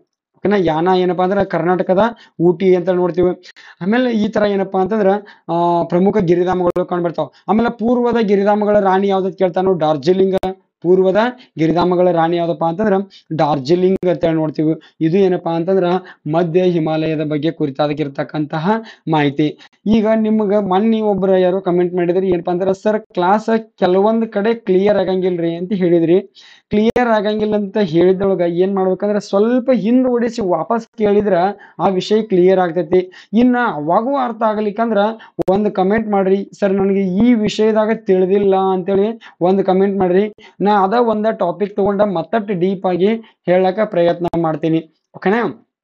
ಯಾವ ವಿಷಯ ತಿಳಿದಿಲ್ಲ, ಈಗ ಫಾರ್ ಎಕ್ಸಾಂಪಲ್ ಮಧ್ಯ ಹಿಮಾಲಯ ತಿಳಿದಿಲ್ಲ, ಸರ್ ನಮಗೆ ಮಧ್ಯ ಹಿಮಾಲಯ ಸರಿಯಾಗಿ ಅಂಡರ್ಸ್ಟ್ಯಾಂಡ್ ಆಗಿಲ್ರಿ, ಮಧ್ಯ ಹಿಮಾಲಯದ ಬಗ್ಗೆ ಒಂದು ಕ್ವಶನ್ ತೆಗೆದುಕೊಂಡು ಬಂದು 2ರಿಂದ 3 ಮಾರ್ಕ್ಸಿಗೆ ಆನ್ಸರ್ ಅನ್ನ ಯಾವ ರೀತಿ ಬರೀಬೇಕು ಅಂತೇಳಿ ನೀವು ತೆಗೆದುಕೊಂಡು ಬರ್ರಿ ಅಂತಂದ್ರೆ ನಾನು ಆ ರೀತಿ ಮಧ್ಯ ಹಿಮಾಲಯದ ಮೇಲೆ ಕ್ವಶನ್ ಅನ್ನ ತೆಗೆದುಕೊಂಡು ಬರ್ತೀನಿ. 2 ಅಥವಾ 3 ಮಾರ್ಕ್ಸಿಗೆ ಅಥವಾ 4 ಮಾರ್ಕ್ಸಿಗೆ ಅಂತ ಕೇಳಂಗಿಲ್ಲ, 3 ಮಾರ್ಕ್ಸಿಗೆ ಕ್ವಶನ್ ಅನ್ನ ಕೇಳ್ತಾ ಇರ್ತಾರ. ಓಕೆನಾ. ಆ ರೀತಿನೂ ಮಾಡ್ಲಕ್ಕ ಸಾಧ್ಯ ಐತಿ. ನೀವೇನ್ ಮಾಡಕ್ ಕ್ವಶನ್ ಕೇಳ್ಬೇಕು. ನೀವು ಮೊದಲ ನಿಮ್ಗ ಹಸಿವಿಲ್ಲ ಅಂದ್ರ ನಮಗ್ ಹಸಿವಾಗಂಗಿಲ್ಲ. ನೀವು ಎಷ್ಟು ನಮ್ಗೆ ಕೇಳ್ತಿರೋ ಅಷ್ಟನ್ನ ನಾವು ಕೊಡ್ಲಾಕ್ ಸಾಧ್ಯ ಇರ್ತೈತಿ. ಓಕೆನಾ. ಈಗ ನಮಗ್ ಹೆಂಗ್ ತಿಳಿದೈತಿ ಹಂಗ ನಾವು ಕ್ಲಾಸ್ ಮಾಡ್ಕೊತಾ ಹೋಗ್ತಾ ಇರ್ತೀವಿ. ನಿಮ್ಗೆ ಅವಶ್ಯಕತೆ ಏನೈತಿ ಅನ್ನೋದು ನಮಗ್ ಕೇಳ್ರಿ, ಕಮೆಂಟ್ ಒಳಗ ಕೇಳ್ರಿ. ನಾವ್ ಏನ್ ಕೊಡ್ಲಾಕ ಪ್ರಯತ್ನವನ್ನ ಮಾಡ್ತೀವಿ. ಓಕೆನಾ. ನಮ್ ಕಡೆ ಆಗ್ಲಿಕ್ಕನು ಕೊಡದೇ ಇದ್ರೆ ಬೇರೆದವ್ರ ಕಡೆ ಮಾಡಿಸ್ತಿರ್ತೀವಿ. ಓಕೆನಾ. ಇನ್ನ ನೆಕ್ಸ್ಟ್ ನೋಡ್ರಿಪ್ಪ ಏನಪ್ಪಾ ಅಂತಂದ್ರ ಈ ಹಿಮಾಲಯ ಪರ್ವತ ಶ್ರೇಣಿಗಳಲ್ಲಿ ಅತ್ಯಂತ ಎತ್ತರವಾಗಿರ್ತಕ್ಕಂತಹ ಪರ್ವತ ಶ್ರೇಣಿಗಳು ಎಲ್ಲಿ ಕಂಡು ಬರ್ತಾವಪ್ಪ ಅಂತಂದ್ರ ಇದೇ ಹಿಮಾದ್ರಿಯಲ್ಲಿ ಕಂಡು ಬರ್ತಾವ. ಓಕೆನಾ, ಈ ಹಿಮಾದ್ರಿಯಲ್ಲಿ ಕಂಡು ಬರ್ತಾವ ನೋಡ್ರಿ. 6,000ದಿಂದ 8,000 ಮೀಟರ್ ವರೆಗೆ ಸರಾಸರಿ ಎತ್ತರವನ್ನು ಹೊಂದಿರ್ತಾವ.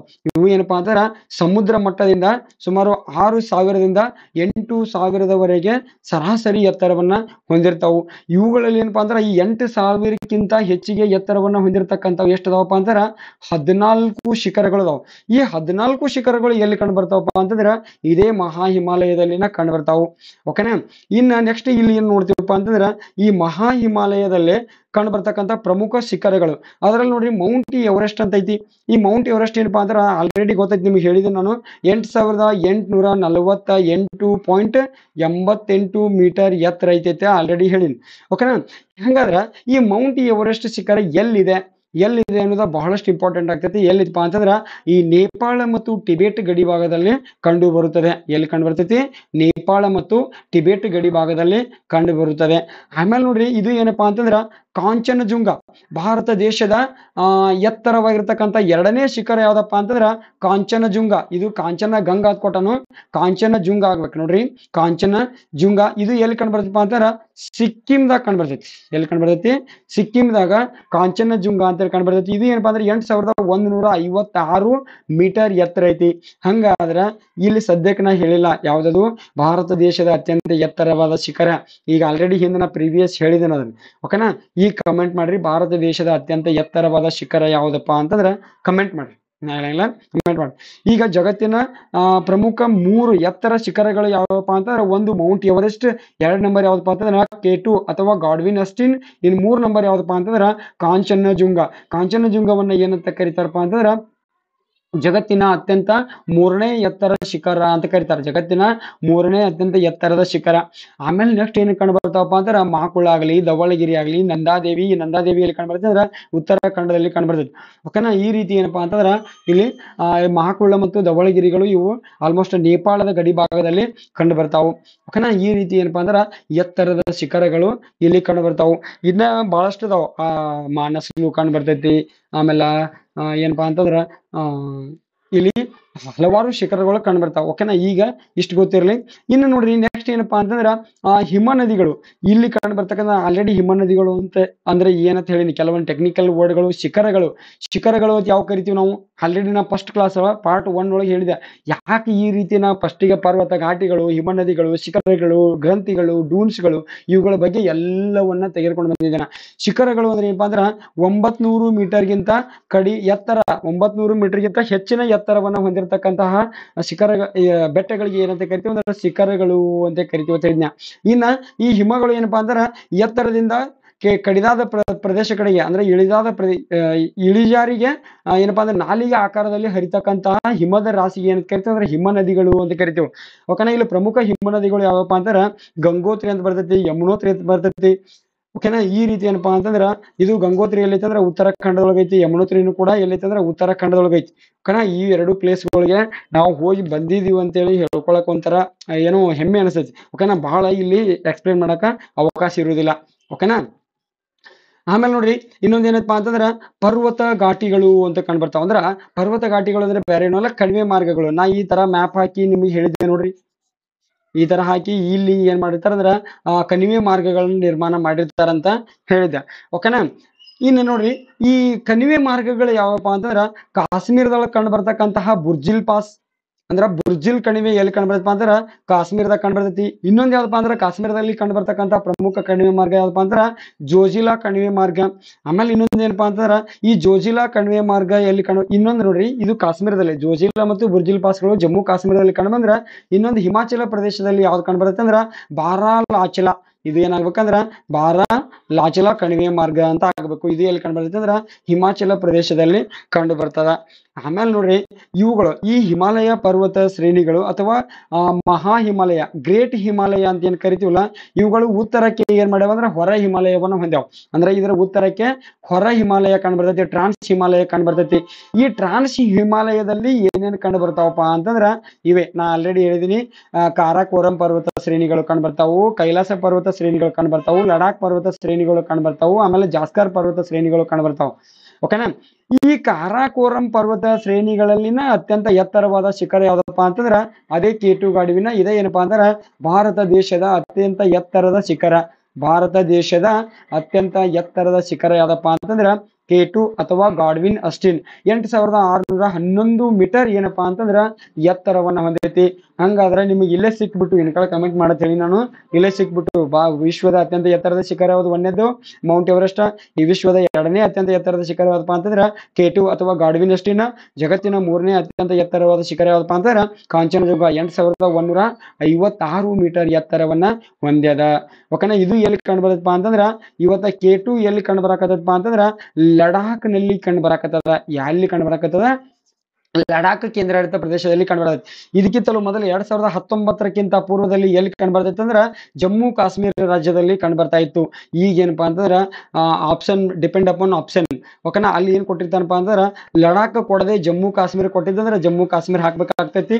ಆಮೇಲೆ ಅಲ್ಲಿ ಲಡಾಖ್ ವಿತ್ ಜಮ್ಮು ಕಾಶ್ಮೀರ ಎರಡೂ ಕೊಟ್ಟಿದ್ದಂದ್ರ ನಾವು ಕರೆಕ್ಟ್ ಯಾವ್ದು ಆಪ್ಷನ್ ಆಗ್ಬೇಕಂದ್ರ ಅವ್ರು ಏನ್ ಹೇಳ್ತಾರಂದ್ರ ಒಂಥರ ಕರೆಕ್ಟ್ ಯಾವ್ದೈತೆ ಆನ್ಸರ್ ಅಂದ್ರೆ ಎಲ್ಲಾ ಉತ್ತರಗಳು ಸರಿ ಅನಿಸಿರ್ತಾವು, ಬಟ್ ಅದ್ರೊಳಗ ಸಮಂಜಸವಾಗಿರ್ತಕ್ಕಂಥ ಉತ್ತರವನ್ನ ಬರೀರಿ ಅಂತ ಕೇಳ್ತಾರ ಅವ್ರು.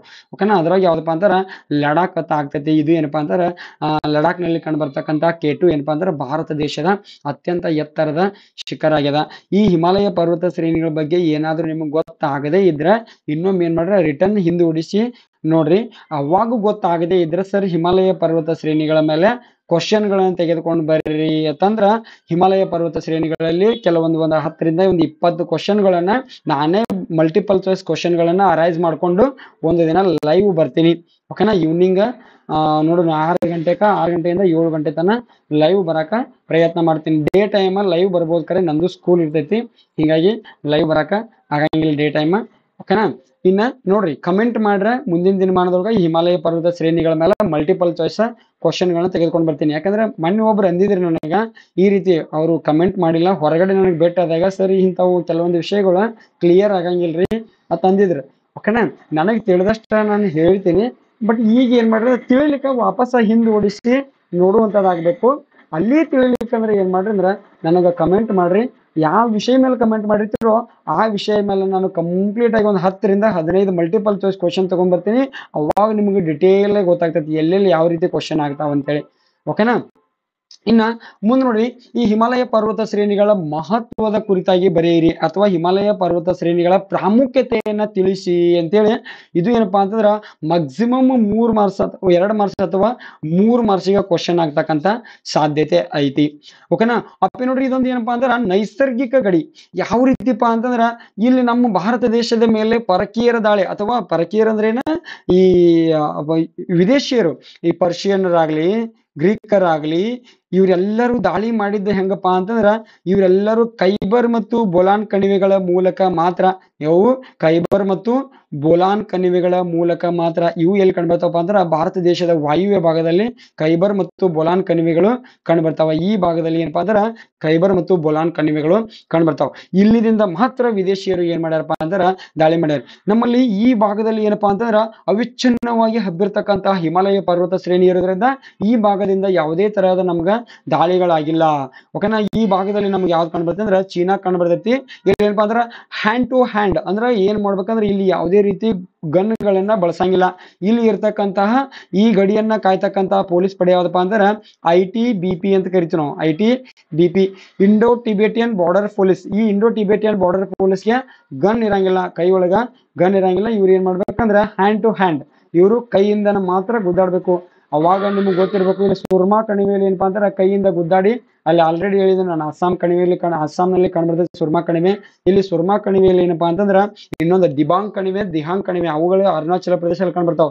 ಈ ಗಲ್ವಾನ ಗಡಿ ಏನಪ್ಪಾ ಅಂದ್ರೆ ಭಾರತ ಮತ್ತು ಚೀನಾದ ನಡುವೆ ಕಂಡುಬರ್ತಕ್ಕಂಥ ಒಂದು ಗಲ್ವಾನ ಗಡಿ. ಓಕೆನಾ. ಅದೇಲ್ಲಿ ಕಂಡುಬರ್ತಂದ್ರೆ ಹಿಮಾಚಲ ಪ್ರದೇಶದಲ್ಲಿ ಗಲ್ವಾನ ಗಡಿ ಕಂಡುಬರ್ತದೆ.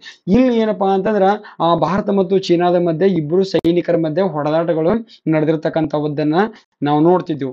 ಓಕೆನಾ. ಇದು ಏನಪ್ಪಾ ಅಂತಂದ್ರೆ ಈ ರೀತಿ ವಿದೇಶಿಯರ ದಾಳಿಯನ್ನ ನಮ್ಮ ಭಾರತ ದೇಶಕ್ಕೆ ಎದುರಿಸಿ ನಿಂತೈತೆ. ಅಂದ್ರೆ ವಿದೇಶಿಯರ ದಾಳಿಗೆ ನಮ್ಮ ಭಾರತ ದೇಶ ಅಷ್ಟೊಂದು ತುತ್ತಾಗಿಲ್ಲ ಅನ್ನೋದ ಗೊತ್ತಿರ್ಬೇಕು. ಅದನ್ನ ತಡೆ ಹಿಡಿದೈತಿ. ಓಕೆನಾ. ಇನ್ನ ಇದು ಶೀತ ಗಾಳಿಯ ನಿಯಂತ್ರಣ ಮಾಡ್ತೈತಿ. ಹೆಂಗ್ರಿ ಸರ? ಶೀತ ಗಾಳಿಯ ನಿಯಂತ್ರಣ ಮಾಡ್ತೈತಿ ಅಂದ್ರೆ ಇಲ್ಲಿ ನೋಡ್ರಿ, ಈ ರೀತಿ ಹಬ್ಬಿರ್ತಕ್ಕಂತಹ ಹಿಮಾಲಯ ಪರ್ವತ ಶ್ರೇಣಿಗಳು ಇಲ್ಲಿ ಉತ್ತರದಿಂದ ಬೀಸ್ತಕ್ಕಂತಹ ಶೀತ ಮಾರುತಗಳು. ಉತ್ತರದಿಂದ ಅಂದ್ರೆ ಎಲ್ಲಿ ಬರ್ತಾವ್ರಿ ಮಾಸ್ತರ? ಎಲ್ಲಿ ಬರ್ತಾವಪ್ಪ ಅಂತಂದ್ರ ರಷ್ಯಾ ದೇಶದ ವರ್ಕೋಯಾನಸ್ ಅಂತ ಒಂದು ಪ್ರದೇಶ ಬರ್ತೈತಿ. ರಷ್ಯಾ ದೇಶದೊಳಗ ಅತ್ಯಂತ ಶೀತ ಭೂಮಿ ಯಾವ್ದಪ್ಪ ಅಂತಾರ ವರ್ಕೋಯಾನಸ್. ಈ ವರ್ಕೋಯಾನಸ್ ಪ್ರದೇಶದಿಂದ ಏನಪ್ಪಾ ಅಂತಾರ ಬೀಸ್ತಕ್ಕಂತಹ ಶೀತ ಮಾರುತಗಳು ಅಂದ್ರೆ ಇದು ಏನಪ್ಪಾ ಅಂದ್ರೆ ಸೈಬೀರಿಯಾದ ವರ್ಕೋಯಾನಸ್ ದಿಂದ ಬೀಸ್ತಕ್ಕಂತಹ ಶೀತ ಮಾರುತಗಳನ್ನ ಹಿಮಾಲಯ ಪರ್ವತ ಶ್ರೇಣಿಗಳು ತಡೆದು ಭಾರತಕ್ಕೆ ಬೆಚ್ಚಗಿನ ವಾತಾವರಣವನ್ನ ಕಲ್ಪಿಸ್ತಾವ್. ಇದು ಏನಪ್ಪಾ ಅಂತಾರೆ ಹಿಮಾಲಯ ಪರ್ವತ ಶ್ರೇಣಿಗಳ ಪ್ರಾಮುಖ್ಯತೆ, ಮಹತ್ವ ಅಂತ ಹೇಳ್ತೀವಿ. ಆಮೇಲೆ ಏನಪ್ಪಾ ಅಂತಾರ ಇದು ಹಿಮಾಲಯ ಪರ್ವತ ಶ್ರೇಣಿಗಳಲ್ಲಿ ಏನ್ ಕಂಡು ಬರ್ತಾವ? ದಟ್ಟವಾದ ಕಾಡು ಕಂಡು ಬರ್ತೈತಿ. ಅಂದ್ರೆ ದಟ್ಟವಾದ ಕಾಡುಗಳು ನೆಡತೋಪುಗಳಿಗೆ ಇದು ಅವಕಾಶವನ್ನು ಕೊಡೈತಿ. ಅಂದ್ರೆ ದಟ್ಟವಾದ ಕಾಡುಗಳು ಅಂದ್ರೆ ಇಲ್ಲಿ ಔಷಧಿ ಸಸ್ಯಗಳನ್ನ ಬೆಳಿಬಹುದು. ದಟ್ಟವಾದ ಕಾಡುಗಳಿಂದ ಮಳೆಯ ಪ್ರಮಾಣ ಹೆಚ್ಚಿರ್ತೈತಿ. ಓಕೆನಾ? ಇವುಗಳು ಏನಪ್ಪಾ ಅಂತಂದ್ರ ಮಳೆಯ ಪ್ರಮಾಣ ಅಂದ್ಕೊಳ್ಳಿ ನೆನಪಾಯ್ತು. ಈ ರೀತಿ ಏನಪ್ಪಾ ಅಂದ್ರೆ ಇಲ್ಲಿ ನೈಋತ್ಯದಿಂದ ಈಶಾನ್ಯಕ್ಕೆ ಬೀಸ್ತಕ್ಕಂತಹ ಮಾರುತಗಳನ್ನ ತಡೆದು ಈ ಈಶಾನ್ಯದ ಮೇಘಾಲಯದ ಮೌಸಿನ್ ರಾಮ್ನಲ್ಲಿ ನಾವು ಮೇಘಾಲಯದ ಮೌಸಿನ್ ರಾಮ್ ಅಂತ ನೋಡ್ತೀವೋ, ಆ ಮೌಸಿನ್ ರಾಮ್ನಲ್ಲಿ ಈ ಈಶಾನ್ಯ ನೈಋತ್ಯ ಮಾನ್ಸೂನ್ ಮಾರುತಗಳನ್ನ ತಡೆದು ಅತಿ ಹೆಚ್ಚು ಮಳೆ ಸುರಿಸ್ತದ. ಹೀಗಾಗಿ ಏನಂತ ಕರಿತಾರೆ? ಮೌಸಿನ್ ರಾಮ್ ಅನ್ನ ವಿಶ್ವದಲ್ಲೇ ಅತಿ ಹೆಚ್ಚು ಮಳೆಯನ್ನ ಪಡಿತಕ್ಕಂತಹ ಪ್ರದೇಶ ಯಾವ್ದಪ್ಪ ಅಂತಂದ್ರ ಮೇಘಾಲಯದ ಮೌಸಿನ್ ರಾಮ್. ಮೇಘಾಲಯದ ಮೌಸಿನ್ ರಾಮ್ ಏನಪ್ಪಾ ಅಂದ್ರ ವಿಶ್ವದಲ್ಲಿ ಅತಿ ಹೆಚ್ಚನ್ನು ಮಳೆಯನ್ನ ಪಡಿತೈತಿ. ಅದಕ್ಕೆ ಕಾರಣ ಬೇರೆ ಏನೂ ಅಲ್ಲ, ಅದೇ ಹಿಮಾಲಯ ಪರ್ವತ ಶ್ರೇಣಿಗಳು. ಈ ಹಿಮಾಲಯ ಪರ್ವತ ಶ್ರೇಣಿಗಳಲ್ಲಿ ಪೂರ್ವಾಂಚಲದ ಬೆಟ್ಟಗಳು, ಕಾಸಿ, ಗಾರೋ, ಜಯಂತಿಯ ಬೆಟ್ಟಗಳು ಅತಿ ಹೆಚ್ಚು ಎತ್ತರವಾಗಿರೋದ್ರಿಂದ ಇವುಗಳು ಏನ್ ಮಾಡ್ತಾವಪ್ಪ ಅಂದ್ರ ನೈಋತ್ಯ ಮಾರುತಗಳನ್ನ ತಡೆದು ಅತಿ ಹೆಚ್ಚು ಮಳೆಯನ್ನ ಸುರಿಸಲ್ಪಡ್ತಾವ. ಇಲ್ಲಿ ಏನಪ್ಪಾ ಅಂದ್ರ ಅತಿ ಹೆಚ್ಚು ಮಳೆಯನ್ನ ಪಡಿತಕ್ಕಂತ ಪ್ರದೇಶಗಳನ್ನ ಕಾಣ್ತೇವೆ. ಆಮೇಲೆ ಈ ನಡುತೋಪುಗಳಿಗೆ ಉದಾಹರಣೆ ಏನಪ್ಪಾ ಅಂದ್ರೆ ಅಸ್ಸಾಂನಲ್ಲಿ ಕಂಡುಬರ್ತಕ್ಕಂತಹ ಚಹಾದ ತೋಟಗಳು ಅಸ್ಸಾಂನಲ್ಲಿ ಕಂಡುಬರ್ತಾವು. ಆಮೇಲೆ ಖನಿಜಗಳ ಉಗ್ರಾಣ ಇಲ್ಲಿ ಏನಪ್ಪಾ ಅಂದ್ರ ನಮ್ಮ ಭಾರತ ದೇಶದಲ್ಲಿ ಖನಿಜದ ಬಟ್ಟಲು ಯಾವ್ದು ಕರಿತೀವಿ ಅಂದ್ರೆ ಛೋಟಾ ನಾಗ್ಪುರ ಅಂತ ಕರಿತೀವಿ. ಛೋಟಾ ನಾಗ್ಪುರದಲ್ಲಿ ಕಂಡು ಬರ್ತಕ್ಕಂತಹ ಖನಿಜಗಳು ಇಲ್ಲಿ ಕಂಡು ಬರ್ಲಿಕ್ಕಿಲ್ಲ. ಆದ್ರೆ ಏನಪ್ಪಾ ಅಂತಂದ್ರ ಕೆಲವು ಮಟ್ಟಿಗೆ ಇಲ್ಲಿ ಖನಿಜಗಳು ಕೂಡ ಕಂಡು ಬರ್ತಾವು. ಓಕೆನಾ? ಆಮೇಲೆ ನೆಕ್ಸ್ಟ್ ನೋಡ್ರಿ, ಇದು ಏನಪ್ಪಾ ಅಂತಂದ್ರೆ ನದಿಗಳ ಉಗಮ ಸ್ಥಾನ, ವರ್ಷವಿಡೀ ಹರಿತಕ್ಕಂತಹ ಜೀವ ನದಿಗಳು ಅಂತ ಕರಿತೀವಿ ನಾವು. ಅಂದ್ರೆ ವರ್ಷವಿಡೀನು ಹರಿಯುವಂತ ನದಿಗಳಿಗೆ ಜೀವ ನದಿಗಳು ಅಂತ ಕರಿತೀವಿ. ಅಂತಹ ನದಿಗಳಿಗೆ ಇದು ಏನಪ್ಪಾ ಅಂತಾರ, ಫಾರ್ ಎಕ್ಸಾಂಪಲ್ ಗಂಗಾ ನದಿ, ಆಮೇಲೆ ಗಂಗಾ ನದಿ, ಯಮುನಾ ನದಿ, ಸಿಂಧೂ ನದಿ, ಈ ತರ ಜೀಲಂ ನದಿ, ಈ ತರ ಏನಪ್ಪಾ ಅಂತಾರ ಈ ಎಲ್ಲಾ ನದಿಗಳಿಗೆ ಇದು ಸಟ್ಲೇಜ್ ಆಗ್ಲಿ, ಈ ತರ ನದಿಗಳ ಉಗಮಕ್ಕೆ ಇದು ಏನಾಗೈತೆ ಅಂದ್ರ ಕಾರಣ ಆಗೈತಿ. ಇದು ಇದರ ಪ್ರಾಮುಖ್ಯತೆ. ಇನ್ನು ಇಲ್ಲಿ ಕಂಡುಬರ್ತಕ್ಕಂಥ ಪ್ರಮುಖ ಜಲಪಾತಗಳು, ಈ ಜಲಪಾತಗಳಿಗೆ ನಿರ್ಮಿಸಿರ್ತಕ್ಕಂತಹ ಜಲ ವಿದ್ಯುತ್ ಶಕ್ತಿಗಳು ಏನಪ್ಪಾ ಅಂತಂದ್ರ ಜಲ ವಿದ್ಯುತ್ತನ್ನ ಉತ್ಪಾದನೆ ಮಾಡ್ಲಿಕ್ಕೂ ಕೂಡ ಏನ್ ಮಾಡ್ತಾವ ಅಂದ್ರ ಈ ಹಿಮಾಲಯ ಪರ್ವತ ಶ್ರೇಣಿಗಳು ಉಪಯೋಗ ಆಗಿವೆ. ಇವುಗಳು ಏನಪ್ಪಾ ಅಂತಂದ್ರ ಹಿಮಾಲಯ ಪರ್ವತ ಶ್ರೇಣಿಗಳ ಪ್ರಾಮುಖ್ಯತೆ ಅಂತ ನೋಡ್ತೀವಿ ನಾವು. ಈ ಹಿಮಾಲಯ ಪರ್ವತ ಶ್ರೇಣಿಗಳ ಬಗ್ಗೆ ನಾನ್ ನಿಮ್ಗ ಲೈವ್ ಆಗಿ ಕ್ಲಾಸ್ ಹೇಳುವಾಗ ಡಿಟೇಲ್ ಆಗಿ ಬರ್ಸಿದ್ದೀನಿ. ಅದ್ರ ಬಗ್ಗೆ ಗೊತ್ತಿರ್ಬೇಕು. ಇನ್ನ ನೆಕ್ಸ್ಟ್ ನೋಡ್ರಿ, ನೆಕ್ಸ್ಟ್ ಏನನ್ನ ನೋಡ್ತೀವಿ ಅಂದ್ರ ಉತ್ತರದ ಮಹಾಮೈದಾನ ಅಂತೇಳಿ ನೋಡ್ತೀವಿ ನಾವು. ಓಕೆನಾ? ನೆಕ್ಸ್ಟ್ ಯಾವ್ದಪ್ಪ ಅಂತಂದ್ರ ಉತ್ತರದ ಮಹಾಮೈದಾನ. ನೋಡ್ರಿ, ಈ ಉತ್ತರದಲ್ಲಿ ಏನಪ್ಪಾ ಅಂತಾರ ಇದು ಎಲ್ಲಿ ಕಂಡು ಬರ್ತೈತಿ ಮೊದಲು ತಿಳ್ಕೊರಿ. ಆಲ್ರೆಡಿ ಹೇಳಿದೆ ನಾನು. ಇದೇನಪ್ಪಾ ಅಂತಾರ ಉತ್ತರದ ಮಹಾಮೈದಾನ ಅಂತ ಕರಿತೀವಿ ಈ ಭಾಗವನ್ನೆಲ್ಲ. ಓಕೆನಾ? ಇದು ಏನಪ್ಪಾ ಅಂತಂದ್ರ ದಕ್ಷಿಣದಲ್ಲಿ ಏನನ್ನ ಹೊಂದೈತಿಪ್ಪ ಅಂದ್ರ ಪರ್ಯಾಯ ಪ್ರಸ್ಥಭೂಮಿಯನ್ನ ಹೊಂದೈತಿ. ದಕ್ಷಿಣದಲ್ಲಿ ಪರ್ಯಾಯ ಪ್ರಸ್ಥಭೂಮಿಯನ್ನ ಹೊಂದೈತಿ. ಆಮೇಲೆ ಉತ್ತರದಲ್ಲಿ ಏನಪ್ಪಾ ಅಂತಂದ್ರ ಹಿಮಾಲಯ ಪರ್ವತ ಶ್ರೇಣಿಗಳನ್ನ ಹೊಂದೈತಿ. ಉತ್ತರದಲ್ಲಿ ಹಿಮಾಲಯ ಪರ್ವತ ಶ್ರೇಣಿಗಳು, ದಕ್ಷಿಣದಲ್ಲಿ ಪರ್ಯಾಯ ಪ್ರಸ್ಥಭೂಮಿಯ ಮಧ್ಯಭಾಗದಲ್ಲಿ ಕಂಡುಬರ್ತಕ್ಕಂಥದ್ದು ಯಾವ್ದಪ್ಪ ಅಂತಂದ್ರ ಉತ್ತರದ ಮಹಾಮೈದಾನ ಅಥವಾ ಸಟ್ಲೇಜ್ ಗಂಗಾ ನದಿ ಮೈದಾನ ಅಂತ ಕೂಡ ಕರೀತಾರ. ಓಕೆನಾ? ಇದು ಏನಪ್ಪಾ ಅಂದ್ರ ಮೂರು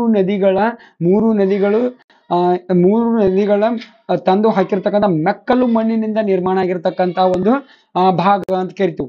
ಇದು ಏನಪ್ಪಾ ಅಂತಾರ ಭಾರತ ದೇಶದ ಹೃದಯ ಭಾಗ ಅಂತ ಕರಿತೀವಿ. ಯಾಕಪ್ಪಾ ಅಂತಂದ್ರ ಈ ಏನೈತಿ ಇದು ಉತ್ತರದ ಮಹಾಮೈದಾನದಲ್ಲಿ ಭಾರತ ದೇಶದಲ್ಲಿನ ಅತಿ ಹೆಚ್ಚು ಜನಸಾಂದ್ರತೆಯನ್ನು ಹೊಂದಿರತಕ್ಕಂತಹ ಪ್ರದೇಶ ಯಾವ್ದಪ್ಪಾ ಅಂತಂದ್ರ ಇಲ್ಲೇ ಕಂಡುಬರ್ತಕ್ಕಂಥ ಬಿಹಾರ್.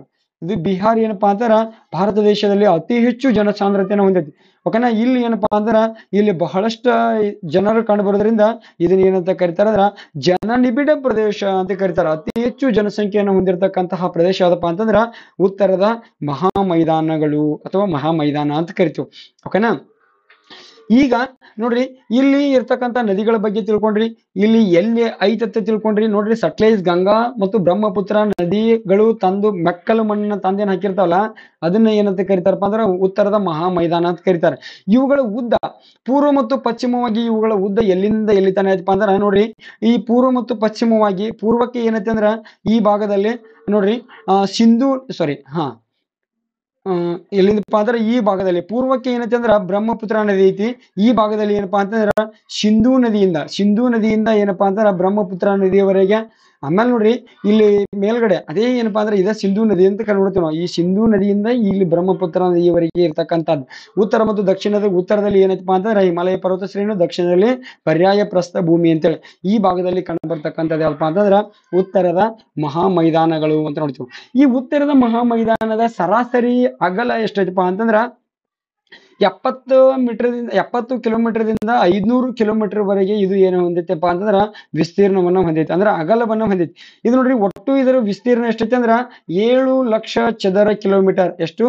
7 ಲಕ್ಷ ಚದರ ಕಿಲೋಮೀಟರ್. ಅಂದ್ರೆ ಆಲ್ರೆಡಿ ಹಿಮಾಲಯದ ಹೇಳಿನ, ಹಿಮಾಲಯ ಎಷ್ಟು? 5 ಲಕ್ಷ ಚದರ ಕಿಲೋಮೀಟರ್. ಆಮೇಲೆ ಮಹಾ ಮೈದಾನ ಎಷ್ಟು? 7 ಲಕ್ಷ ಚದರ ಕಿಲೋಮೀಟರ್. ಆಮೇಲೆ ಪರ್ಯಾಯ ಪ್ರಸ್ಥ ಭೂಮಿ ಎಷ್ಟಪ್ಪ ಅಂದ್ರ 16 ಲಕ್ಷ ಚದರ ಕಿಲೋಮೀಟರ್ ವಿಸ್ತೀರ್ಣವನ್ನ ಹೊಂದೈತಿ ಅಂತೇಳಿ ನೋಡ್ತೀವಿ ನಾವು. ಓಕೆನಾ? ಇನ್ನ ಇದ್ರ ಉದ್ದ ಒಟ್ಟು ಇದು ಎಷ್ಟು ಉದ್ದವನ್ನ ಹೊಂದೈತಪ್ಪ ಅಂತಂದ್ರ ಸೇಮ್ ನೀವು ಹಿಮಾಲಯ ಪರ್ವತ ಶ್ರೇಣಿ ಎಷ್ಟು ಉದ್ದ ಇತ್ತೋ ಇದು ಕೂಡ ಅಷ್ಟೇ ಉದ್ದ ಐತಿ. ಎಷ್ಟು? 2400 ಕಿಲೋಮೀಟರ್ ಉದ್ದವನ್ನ ಹೊಂದೈತಿ. ಓಕೆನಾ? ಇದು ಏನಪ್ಪಾ ಅಂತಂದ್ರ ಉತ್ತರದ ಮಹಾ ಮೈದಾನದ ಕುರಿತಾಗಿರ್ತಕ್ಕಂತಹ ಮಾಹಿತಿ ಅಂತೇಳಿ ನೋಡ್ತೀವಿ ನಾವು. ಓಕೆನಾ?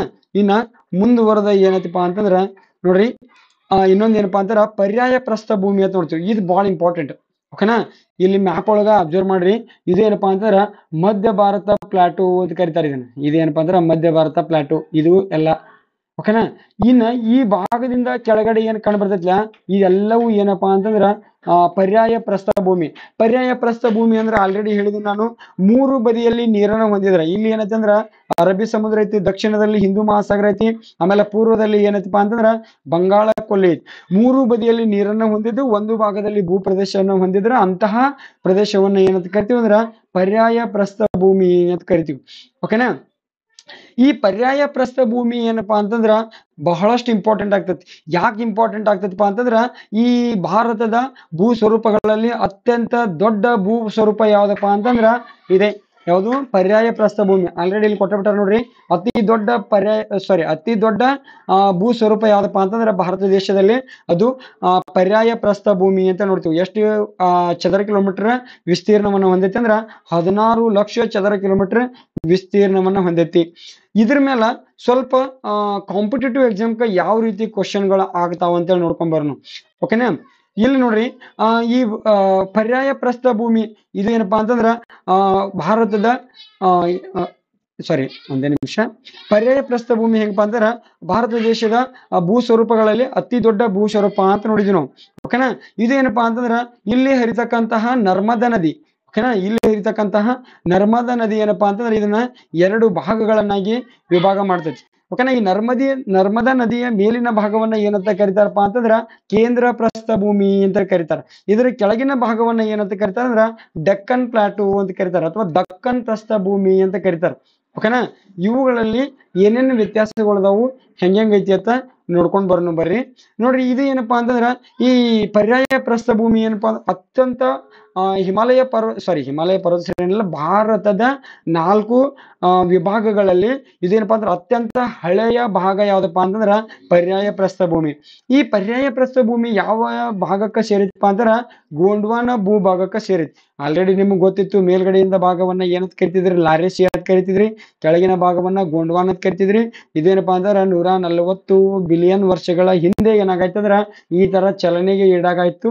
ಅವಾಗ ಏನಾಗ್ತಂದ್ರ ಮುಂದೆ ಬಂದ ತೆತ್ತಿಸ್ ಸಮುದ್ರದ ಭಾಗದಲ್ಲಿ ಹಿಮಾಲಯ ಪರ್ವತ ಶ್ರೇಣಿಗಳು ರಚನೆ ಆಗಿದ್ದನ್ನ ನಾವು ಕಾಣ್ತಿದ್ವಿ. ಓಕೆನಾ. ಆಲ್ರೆಡಿ ಇದರ ಸ್ಥಾನದ ಬಗ್ಗೆ ನಿಮಗೆ ಹೇಳಿದೀನಿ. ಇದೇನಪ್ಪಾ ಅಂತಂದ್ರ ಉತ್ತರದಲ್ಲಿ ಕಂಡುಬರ್ತಕ್ಕಂತಹ ಸಟ್ಲೇಜ್ ಮತ್ತು ಗಂಗಾ ಮೈದಾನದಿಂದ ದಕ್ಷಿಣದಲ್ಲಿ ಹಿಂದೂ ಮಹಾಸಾಗರದವರೆಗೆ ಏನಪ್ಪಾ ಅಂತಂದ್ರ ಇದು ವಿಸ್ತೀರ್ಣವನ್ನ ಅಂದ್ರೆ ವಿಸ್ತಾರವನ್ನ ಹೊಂದಿದ.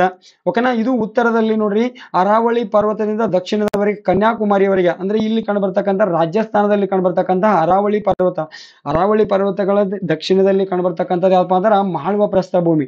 ಇವುಗಳ ಬಗ್ಗೆ ಎಲ್ಲವನ್ನ ಅಧ್ಯಯನ ಮಾಡ್ತಾ ಹೋಗ್ತೇವೆ ನೋಡ್ರಿ. ಇದರ ಅಗಲ ಏನೈತಪ್ಪ ಅಂದ್ರ ಪಶ್ಚಿಮ ಘಟ್ಟಗಳಿಂದ ಪೂರ್ವದಲ್ಲಿ ಜಾರ್ಖಂಡ್ನವರೆಗೆ ಅಂದ್ರೆ ಈ ಭಾಗದಲ್ಲಿ ಇರ್ತಕ್ಕಂಥ ಪಶ್ಚಿಮ ಘಟ್ಟಗಳಿಂದ ಪೂರ್ವದ ಜಾರ್ಖಂಡ್ನವರೆಗೆ ಎಷ್ಟು ಅಗಲ ಐತಂದ್ರ 1400 ಕಿಲೋಮೀಟರ್ ಏನಪ್ಪಾ ಅಂತಂದ್ರ ಅಗಲವನ್ನ ಹೊಂದೈತಿ.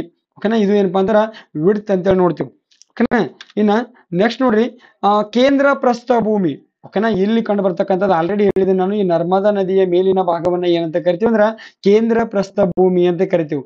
ಈ ಕೇಂದ್ರ ಪ್ರಸ್ಥಭೂಮಿಯ ಭಾಗದಲ್ಲಿ ಉತ್ತರ ಭಾಗದಲ್ಲಿ ಏನ್ ಕಂಡು ಬರ್ತಪ್ಪ ಅಂತಾರ ಅರಾವಳಿ ಬೆಟ್ಟಗಳು ಕಂಡು ಬರ್ತಾವ. ಓಕೆನಾ. ಇಲ್ಲಿ ಕಂಡು ಬರ್ತಕ್ಕಂಥವು ಅರಾವಳಿ ಬೆಟ್ಟಗಳು. ಆಮೇಲೆ ನೋಡ್ರಿ ಈ ನರ್ಮದಾ ನದಿಯ ಮೇಲೆ ಕಂಡು ಬರ್ತಕ್ಕಂಥದ್ದು ಯಾವ್ದಪ್ಪ ಅಂತಂದ್ರ ವಿಂಧ್ಯ ಬೆಟ್ಟಗಳು, ವಿಂಧ್ಯ ಮತ್ತು ಸಾತ್ಪುರ ಬೆಟ್ಟಗಳು. ಓಕೆನಾ. ವಿಂಧ್ಯ ಮತ್ತು ಸಾತ್ಪುರ ಬೆಟ್ಟಗಳು. ಆಮೇಲೆ ಇಲ್ಲೇ ಕಂಡುಬರ್ತಕ್ಕಂಥ ಮಾಳ್ವ ಪ್ರಸ್ಥಭೂಮಿ.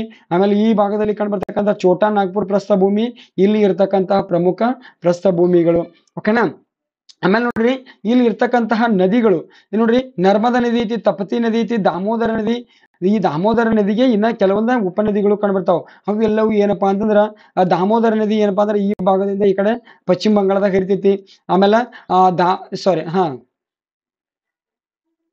ದಾಮೋದರ ಏನಪ್ಪಾ ಅಂದ್ರೆ ಪಶ್ಚಿಮ ಬಂಗಾಳದಲ್ಲಿ ಹರಿತೈತಿ. ಆಮೇಲೆ ನರ್ಮದಾ ನದಿ ಅಂತೂ ಆಲ್ರೆಡಿ ಗುರುತಿಸಿದೀನಿ. ಆಮೇಲೆ ತಪತಿ ನದಿನೂ ಕೂಡ ಇಲ್ಲೇ ಹರಿತದ. ಓಕೆನಾ. ಈ ರೀತಿ ಏನಪ್ಪಾ ಅಂತಂದ್ರ ಕೇಂದ್ರ ಪ್ರಸ್ಥಭೂಮಿ ಅಂತೇಳಿ ನೋಡ್ತೇವೆ ನಾವು. ಇನ್ನ ಇದಾದ ನಂತರ ನೆಕ್ಸ್ಟ್ ಇನ್ನೊಂದು ಬರ್ತೈತಿ, ಅದೇ ಯಾವ್ದಪ್ಪ ಅಂತಂದ್ರ ದಕ್ಕನ್ ಪ್ರಸ್ಥಭೂಮಿ ಅಥವಾ ಡೆಕ್ಕನ್ ಟ್ರ್ಯಾಪ್ ಅಂತ ಕರಿತೀವಿ. ಡೆಕ್ಕನ್ ಟ್ರ್ಯಾಪ್ ಅಥವಾ ಡೆಕ್ಕನ್ ಪ್ಲಾಟೂ ಅಂತ ಕರಿತೀವಿ. ಓಕೆನಾ. ಇದು ನೋಡ್ರಿ ಇದು ಏನಪ್ಪಾ ಅಂದ್ರೆ ಉತ್ತರ ಭಾಗದಲ್ಲಿ ಕಂಡುಬರ್ತಕ್ಕಂಥ ಮಹಾದೇವ್ ಬೆಟ್ಟಗಳು.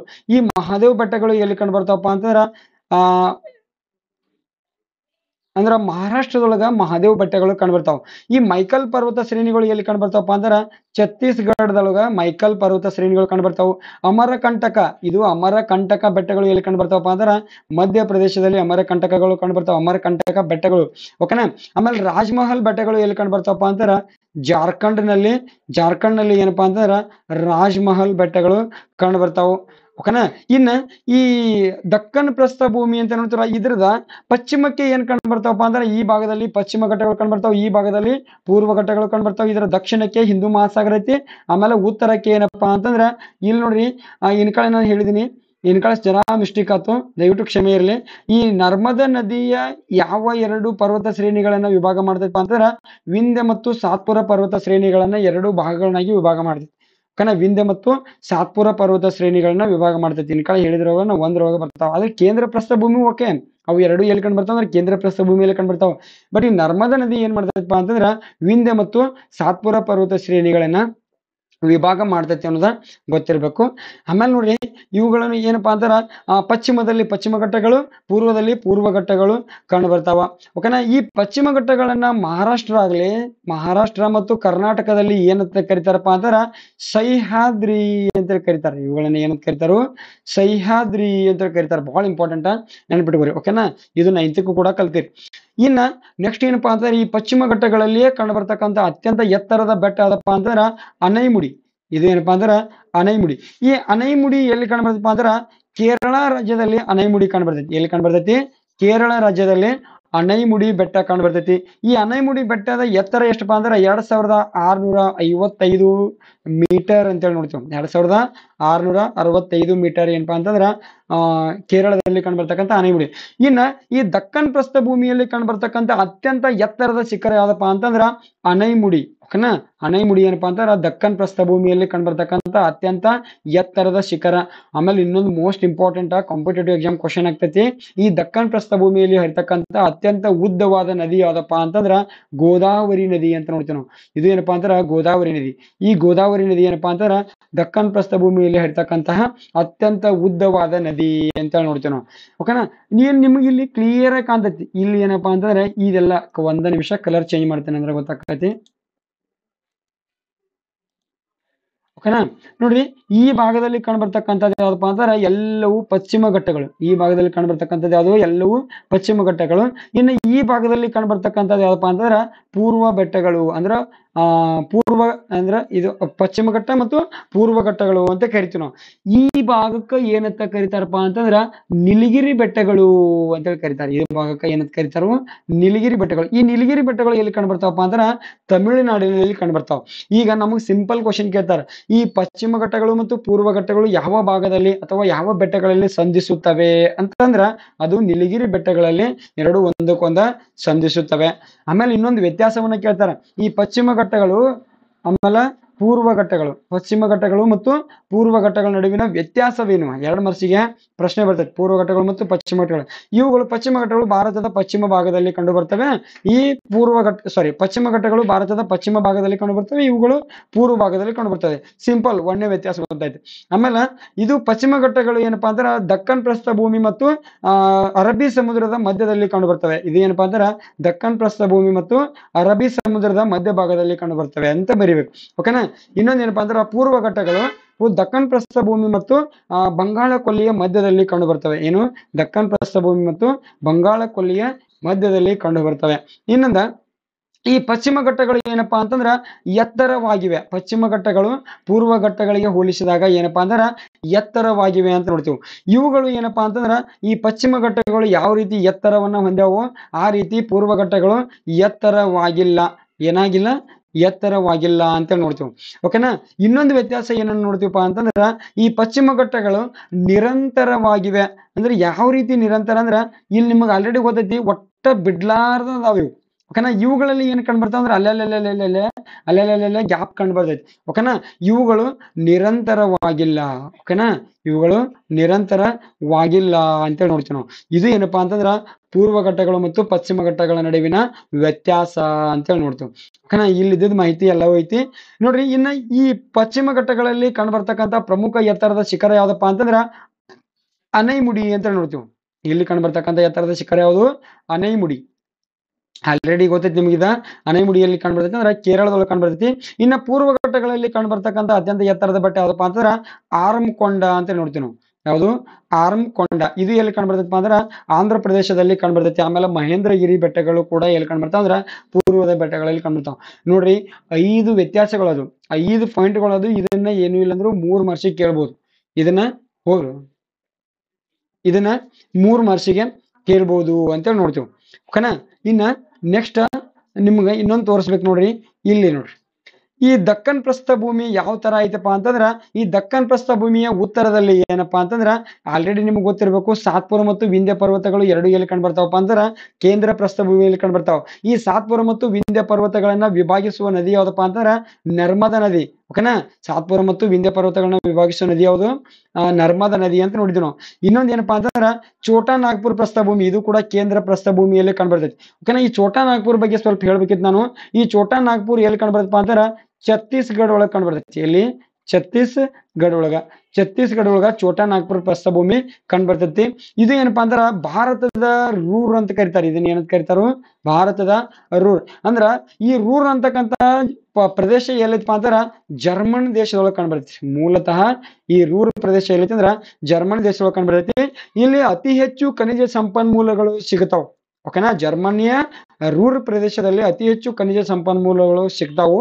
ಹೀಗಾಗಿ ಭಾರತ ದೇಶದಲ್ಲಿ ಅತಿ ಹೆಚ್ಚು ಖನಿಜ ಸಂಪನ್ಮೂಲಗಳು ಸಿಗ್ತಕ್ಕಂತಹ ಪ್ರದೇಶ ಯಾವ್ದಪ್ಪ ಅಂತಾರ ಛೋಟಾ ನಾಗ್ಪುರ್ ಪ್ರಸ್ಥಭೂಮಿ. ಹೀಗಾಗಿ ಈ ಛೋಟಾ ನಾಗ್ಪುರ್ ಪ್ರಸ್ಥಭೂಮಿಯನ್ನ ಏನಂತ ಕರಿತಾರಪ್ಪ ಅಂತಂದ್ರ ಭಾರತದ ರೂರ್ ಅಂತೇಳಿ ಕರಿತಾರ. ಓಕೆನಾ. ಆಮೇಲೆ ನಾವು ಈ ದಕ್ಕನ್ ಪ್ರಸ್ಥಭೂಮಿಯನ್ನ ನೋಡಿದೆವು. ಏನಪ್ಪಾ ಅಂದ್ರೆ ಉತ್ತರದಲ್ಲಿ ಮಹಾದೇವ್ ಬೆಟ್ಟಗಳನ್ನ ಮಹಾರಾಷ್ಟ್ರದಲ್ಲಿ ನೋಡ್ತೀವಿ. ಮಹಾರಾಷ್ಟ್ರದಿಂದ ದಕ್ಷಿಣದಲ್ಲಿ ಇರ್ತಕ್ಕಂತಹ ಕನ್ಯಾಕುಮಾರಿಯವರೆಗಿನ ಪ್ರದೇಶವನ್ನ ಏನಂತ ಕರಿತಾರ ಅಂದ್ರ ದಕ್ಕನ್ ಪ್ರಸ್ಥಭೂಮಿ ಅಥವಾ ಡೆಕ್ಕನ್ ಪ್ಲಾಟೂ ಅಂತೇಳಿ ಕರಿತಾರ. ನೋಡ್ರಿ, ಪೂರ್ವ ಘಟ್ಟಗಳು ಮತ್ತು ಪಶ್ಚಿಮ ಘಟ್ಟಗಳು ಮತ್ತು ಪೂರ್ವ ಘಟ್ಟಗಳು ಅಂತೇಳಿ ಆಲ್ರೆಡಿ ನಿಮ್ಗೆ ಗೊತ್ತಿತ್ತು. ಅಂದ್ರೆ ಇದು ಕ್ಲಿಯಾರಿಟಿ ಸಿಗ್ಲಿ ಅಂತೇಳಿ ಇದನ್ನ ತಗೊಂಡ್ಬಂದೀನಿ. ಓಕೆನಾ. ಅಲ್ಲಿ ಹೇಳುವ ಸ್ವಲ್ಪ ಇದನ್ನಾಗಿರ್ತೈತಿ ನೋಡ್ರಿ. ಇನ್ನೊಂದ್ ಏನಪ್ಪಾ ಅಂತಂದ್ರೆ ಈ ದಕ್ಕನ್ ಪ್ರಸ್ಥಭೂಮಿಯ ಪ್ರಾಮುಖ್ಯತೆ ಏನು? ಓಕೆನಾ. ಈ ದಕ್ಕನ್ ಪ್ರಸ್ಥಭೂಮಿಯ ಮಹತ್ವ ಏನಪ್ಪಾ ಅಂದ್ರ ಸಮೃದ್ಧ ಖನಿಜ ಸಂಪನ್ಮೂಲಗಳು ಅಂದ್ರ ಇಲ್ಲಿ ಏನಪ್ಪಾ ಅಂದ್ರ ಬಹಳಷ್ಟು ಸಂಪನ್ಮೂಲ ಸಿಗ್ತೈತಿ. ಅದೇ ಅದಕ್ಕೆ ಬೆಸ್ಟ್ ಎಕ್ಸಾಂಪಲ್ ಯಾವ್ದಪ್ಪ ಅಂದ್ರ ಛೋಟಾ ನಾಗ್ಪುರ್.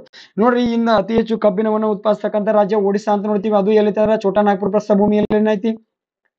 ಈ ತಾಮ್ರವನ್ನ ಉತ್ಪಾದನೆ ಮಾಡ್ತಕ್ಕಂಥ ಮಧ್ಯಪ್ರದೇಶ. ಓಕೆನಾ, ಅದು ಕೂಡ ಛೋಟಾ ನಾಗ್ಪುರ್ ಪ್ರಸ್ಥಭೂಮಿ ಸಮೀಪನ ಐತಿ. ಈ ರೀತಿ ಏನಪ್ಪಾ ಅಂದ್ರ ಯಾವ್ಯಾವ ಖನಿಜಗಳನ್ನ ಅತಿ ಹೆಚ್ಚು ಉತ್ಪಾದನೆ ಮಾಡ್ತಾವೋ ಅವೆಲ್ಲವೂ ಎಲ್ಲಿ ಕಂಡು ಬರ್ತಾವಪ್ಪ ಅಂದ್ರ ಛೋಟಾ ನಾಗ್ಪುರ್ ಪ್ರಸ್ಥಭೂಮಿಯಲ್ಲಿ ಕಂಡು ಬರ್ತಾವ. ಇವತ್ತ ನಾವು ಪ್ರಮುಖ ಕೈಗಾರಿಕೆಗಳು ಕಬ್ಬಿಣದ ಕೈಗಾರಿಕೆಗಳು ಎಲ್ಲಿ ಸ್ಥಾಪನೆಗೊಂಡವಪ್ಪ ಅಂತಾರೆ ಅತಿ ಹೆಚ್ಚು ಇದೇ ಛೋಟಾ ನಾಗ್ಪುರ್ ಪ್ರಸ್ಥಭೂಮಿಯಲ್ಲಿನ ಕಂಡು ಬರ್ತಾವು. ಓಕೆನಾ. ರೋರ್ಕೆಲಾ ಅಂತ ಬರ್ತೈತಿ, ದುರ್ಗಾಪುರ ಅಂತ ಕಂಡು ಬರ್ತೈತಿ, ಆಮೇಲೆ ಬೊಕಾರೋ ಕಂಡು ಬರ್ತೈತಿ. ಇವೆಲ್ಲವೂ ಎಲ್ಲಿ ಕಂಡು ಬರ್ತಾವಪ್ಪ ಅಂದ್ರೆ ಇದೇ ಒಂದು ಛೋಟಾ ನಾಗ್ಪುರ್ ಪ್ರಸ್ಥಭೂಮಿಯಲ್ಲಿನ ಕಂಡು ಬರ್ತಾವು. ಹೀಗಾಗಿ ಏನಪ್ಪಾ ಅಂತಂದ್ರ ಭಾರತ ದೇಶದಲ್ಲಿ ಅತಿ ಹೆಚ್ಚು ಖನಿಜ ಸಂಪನ್ಮೂಲಗಳನ್ನ ಹೊಂದಿದೆ ಯಾವುದು ಪರ್ಯಾಯ ಪ್ರಸ್ಥಭೂಮಿ. ಆಮೇಲೆ ನೋಡ್ರಿ, ಈ ಪರ್ಯಾಯ ಪ್ರಸ್ಥಭೂಮಿಯಲ್ಲಿ ಏನ್ ಕಂಡು ಬರ್ತಾವಪ್ಪ ಅಂದ್ರೆ ಅತಿ ಹೆಚ್ಚು ಜಲಪಾತಗಳು ಕಂಡು ಬರ್ತಾವ. ಓಕೆನಾ.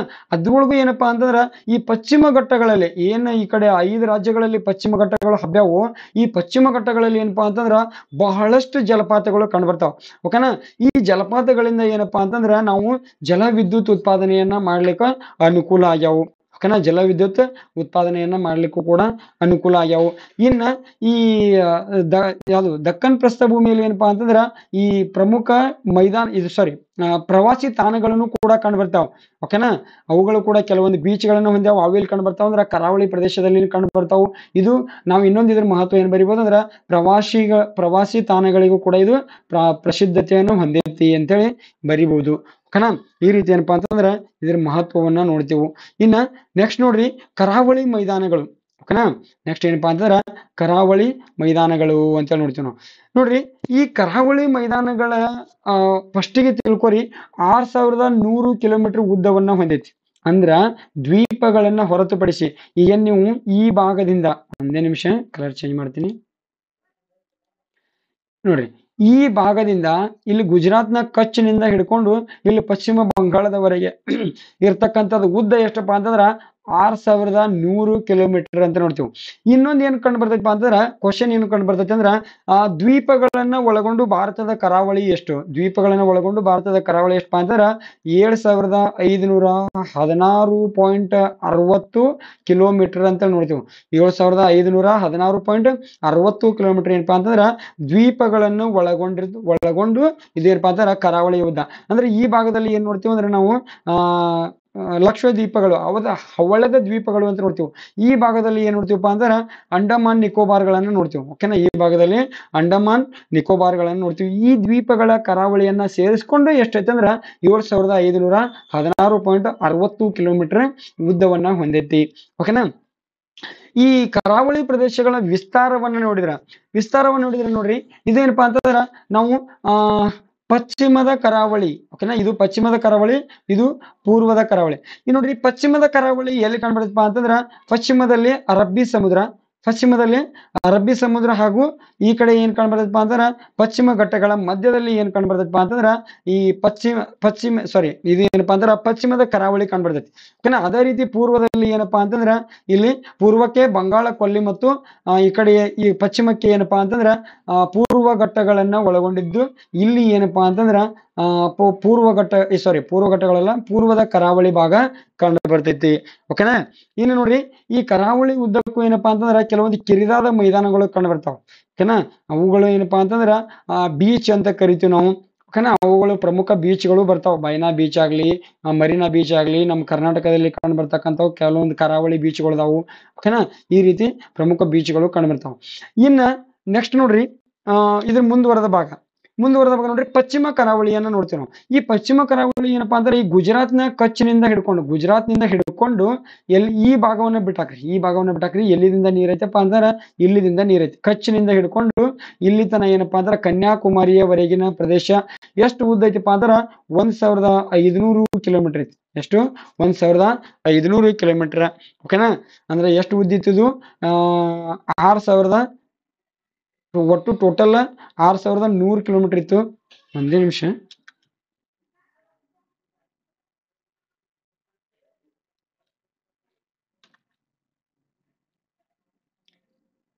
ಗುಜರಾತ್. ಓಕೆ, ಒಂದ್ ನಿಮಿಷ ನೋಡ್ರಿ.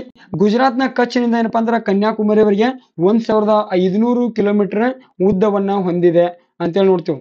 ಓಕೆನಾ. ಇಲ್ಲಿ ಅತಿ ಹೆಚ್ಚು ಕರಾವಳಿಯನ್ನ ಹೊಂದಿರತಕ್ಕಂತಹ ರಾಜ್ಯ ಯಾವ್ದಪ್ಪ ಅಂತಾರ ಗುಜರಾತ್ ಅಂತೇಳಿ ನೋಡ್ತೀವಿ. ಅತಿ ಹೆಚ್ಚು ಕರಾವಳಿಯನ್ನ ಹೊಂದಿರತಕ್ಕಂಥ ರಾಜ್ಯ ಯಾವ್ದಪ್ಪ ಅಂತಾರ ಗುಜರಾತ. ಇದು 1600 ಕಿಲೋಮೀಟರ್ ಏನ್ ಮಾಡೈತಪ್ಪ ಅಂತಂದ್ರ ಅಪ್ಪ ಇದು 1500 ಅಲ್ಲ, ಇದು ಬುಕ್ ಒಳಗೆ ಏನ್ ಮಾಡ್ಯಾನಂದ್ರ ತಪ್ಪು ಕೊಟ್ಟಿದ್ದಾನು. ಅದು ಹಂಗ ಟೈಪ್ ಆಗೈತಿ.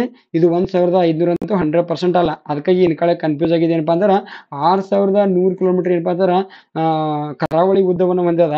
ಕೇವಲ 1500 ಈ ಭಾಗ ಆದ್ರ ಈ ಭಾಗದಲ್ಲಿ ಎಷ್ಟು ಆಗ್ಬೇಕು ನೋಡ್ರಿ, ಬಹಳಷ್ಟು ಆಗ್ತೈತಿ. ಇದು ಏನಪ್ಪಾ ಅಂತಂದ್ರ ತಪ್ಪೈತಿ. ಓಕೆನಾ. ಇದು 1500 ಅಲ್ವೇ ಅಲ್ಲ. ಓಕೆನಾ. ಇದನ್ನ ಬಿಟ್ಟಾಕ್ರಿ. ಇದು ಏನಪ್ಪಾ ಅಂತಂದ್ರ ನೋಡ್ರಿ, ಗುಜರಾತ್ 1600 ಕಿಲೋಮೀಟರ್ ಗಡಿಯನ್ನ ಹೊಂದಿದ. ಗುಜರಾತ್ ಒಂದೇ ಎಷ್ಟು ಮಾಡೈತೆ ಅಂದ್ರೆ 1600 ಕಿಲೋಮೀಟರ್ ಗಡಿಯನ್ನ ಹೊಂದಿದ, ಅಂದ್ರೆ ಕರಾವಳಿ 1600. ಓಕೆನಾ. ಆಮೇಲೆ ಏನಪ್ಪಾ ಅಂತಂದ್ರ ಇಲ್ಲಿ ನಮ್ಮ ಕರ್ನಾಟಕ ಏನಪ್ಪಾ ಅಂದ್ರ 320 ಕಿಲೋಮೀಟರ್ ಗಡಿಯನ್ನ ಹೊಂದಿದ. ಅಂದ್ರೆ ಗಡಿ ಅಂದ್ರೆ ಕರಾವಳಿ ಭಾಗ, ಸಾರಿ ಗಡಿ ಅನ್ ಬರ್ದದಕ್ಕ. ಕರಾವಳಿ ಭಾಗ ಎಷ್ಟಪ್ಪ ಅಂದ್ರೆ ಕರ್ನಾಟಕದ 320 ಕಿಲೋಮೀಟರ್ ಐತಿ. ಓಕೆನಾ. ಅದರಲ್ಲಿ ಏನಪ್ಪಾ ಅಂದ್ರೆ ಗೋವಾ ಎಷ್ಟು ಹೊಂದೈತಿಪ್ಪ ಅಂದ್ರ 100 ಕಿಲೋಮೀಟರ್ ಕರಾವಳಿ ಭಾಗವನ್ನ ಗೋವಾ ಹೊಂದೈತಿ. ಅಂದ್ರೆ ಇಲ್ಲಿ ಅತಿ ಹೆಚ್ಚು ಕರಾವಳಿ ಭಾಗವನ್ನು ಹೊಂದಿರತಕ್ಕಂಥ ರಾಜ್ಯ ಗೋವಾ. ಅತಿ ಕಡಿಮೆ ಕರಾವಳಿ ಭಾಗವನ್ನು ಹೊಂದಿರತಕ್ಕಂತಹ ರಾಜ್ಯ ಯಾವ್ದಪ್ಪ ಅಂತಂದ್ರ ಗೋವಾ ಅಂತೇಳಿ ನೋಡ್ತೀವಿ ನಾವು. ಒಂದು ಅತಿ ಹೆಚ್ಚು ಕರಾವಳಿಯನ್ನು ಹೊಂದಿರತಕ್ಕಂಥದ್ದು ಗುಜರಾತ್, ಇನ್ನೊಂದು ಅತಿ ಕಡಿಮೆ ಕರಾವಳಿಯನ್ನು ಹೊಂದಿರತಕ್ಕಂಥದ್ದು ಯಾವಪ್ಪ ಅಂತಂದ್ರ ಗೋವಾ ಅಂತೇಳಿ ನೋಡ್ತೀವಿ ನಾವು. ಓಕೆನಾ. ಇನ್ನ ಈ ಗುಜರಾತ್ ನಲ್ಲಿ ಇರ್ತಕ್ಕಂಥ ಕರಾವಳಿ ಭಾಗವನ್ನ ಏನಂತ ಕರಿತೀವಪ್ಪ ಅಂತಾರ ಕಚ್ ತೀರ ಅಂತ ಕರಿತೀವಿ. ಓಕೆನಾ. ಅದೇ ರೀತಿ ಈ ಮಹಾರಾಷ್ಟ್ರ ಮತ್ತು ಗೋವಾದಲ್ಲಿ ಕಂಡುಬರ್ತಕ್ಕಂಥ ತೀರವನ್ನ, ಈ ಮಹಾರಾಷ್ಟ್ರ ಮತ್ತು ಗೋವಾದಲ್ಲಿ ಕಂಡುಬರ್ತಕ್ಕಂಥ ತೀರವನ್ನ ಏನಂತ ಕರಿತೀವಿ ಅಂದ್ರ ಕೊಂಕಣ್ ತೀರ ಅಂತ ಕರಿತೀವಿ. ಇದನ್ನ ಏನಂತ ಕರಿತೀವಿ, ಕೊಂಕಣ್ ತೀರ ಅಂತ ಕರಿತೀವಿ. ಇನ್ನು ಕರ್ನಾಟಕದಲ್ಲಿ ಕಂಡುಬರ್ತಕ್ಕಂಥ ತೀರವನ್ನ ಏನಂತ ಕರಿತೀವಿ ಅಂದ್ರ ಅಲೆ ಛೇದಿತ ತೀರ. ಏನು, ಅಲೆ ಛೇದಿತ ತೀರ, ಅಲೆ ಛೇದಿತ ತೀರ. ಆಮೇಲೆ ಕೆನರಾ ತೀರ ಅಂತ ಕರಿತೀವಿ. ಇದು ಬಹಳ ಫೇಮಸ್. ಓಕೆನಾ. ಕೆನರಾ ತೀರ ಅಂತ ಕೂಡ ಕರಿತೀವಿ. ಓಕೆನಾ. ಆಮೇಲೆ ಇನ್ನೊಂದು ಏನಪ್ಪಾ ಅಂದ್ರ ಕೇರಳದಲ್ಲಿ ಕಂಡುಬರ್ತಕ್ಕಂಥದನ್ನ ಏನಂತ ಕರಿತೀವಿ ಅಂದ್ರ ಮಲಬಾರ್ ತೀರ ಅಂತ ಕರಿತೀವಿ. ಓಕೆನಾ. ಮಲಬಾರ್ ತೀರ ಅಂತ ಕರಿತೀವಿ. ಕೇರಳದಲ್ಲಿ ಕಂಡುಬರ್ತಕ್ಕಂಥದ್ದು ಮಲಬಾರ್ ತೀರ. ಆಮೇಲೆ ನೋಡ್ರಿ, ಈ ಮುಂಬೈಯ ಮತ್ತು ಮರ್ಮ ಗೋವಾ. ಮುಂಬೈಯ ಇನ್ನೊಂದು ಯಾವ್ದಪ್ಪ ಅಂತಾರ ನವ ಸೇವಾ ಬಂದರ್. ಇನ್ನೊಂದು ಯಾವ್ದು ನವ ಸೇವಾ ಬಂದರ್. ಇವೆರಡು ಎಲ್ಲಿ ಕಂಡು ಬರ್ತಾವಪ್ಪ ಅಂತಂದ್ರ ಮುಂಬೈದೊಳಗೆ ಕಂಡು ಬರ್ತಾವ. ಇನ್ನೊಂದ ಮರ್ಮ ಗೋವಾ ಎಲ್ಲಿ ಕಂಡು ಬರ್ತಪ್ಪ ಅಂತಂದ್ರ ಗೋವಾದಲ್ಲಿ ಕಂಡು ಬರ್ತೈತಿ. ಓಕೆನಾ. ಕೊಚ್ಚಿನ್ ಎಲ್ಲಿ ಕಂಡು ಬರ್ತೈತಪ್ಪ ಅಂತಂದ್ರ ಕೇರಳದಲ್ಲಿ ಕೊಚ್ಚಿನ್ ಕಂಡು ಬರ್ತೈತಿ. ಓಕೆನಾ. ಆಮೇಲೆ ಕಾಂಡ್ಲಾ ಎಲ್ಲಿ ಕಂಡು ಬರ್ತಪ್ಪ ಅಂತಂದ್ರ ಗುಜರಾತ್ ಒಳಗ ಕಾಂಡ್ಲಾ ಕಂಡು ಬರ್ತೈತಿ. ದೀನ್ ದಯಾಳ್ ಉಪಾಧ್ಯಾಯ ಬಂದರ್, ಸಾರಿ ದೀನ್ ದಯಾಳ್ ಉಪಾಧ್ಯಾಯ ಬಂದರ್ ಅಂತ ಕೂಡ ಕರೀತಾರ. ಇನ್ನೊಂದ ಕಾರವಾರ, ಕಾರವಾರ ಬೀಚ್, ಕಾರವಾರ ದ್ವೀಪ ಎಲ್ಲಿ ಕಂಡು ಬರ್ತಪ್ಪ ಅಂತ, ಸಾರಿ ದ್ವೀಪ ಅಲ್ಲ, ಬಂದರ್. ಕಾರವಾರ ಬಂದರ್ ಎಲ್ಲಿ ಕಂಡು ದ್ವೀಪನು ಹೌದು, ದ್ವೀಪನು ಐತಿ.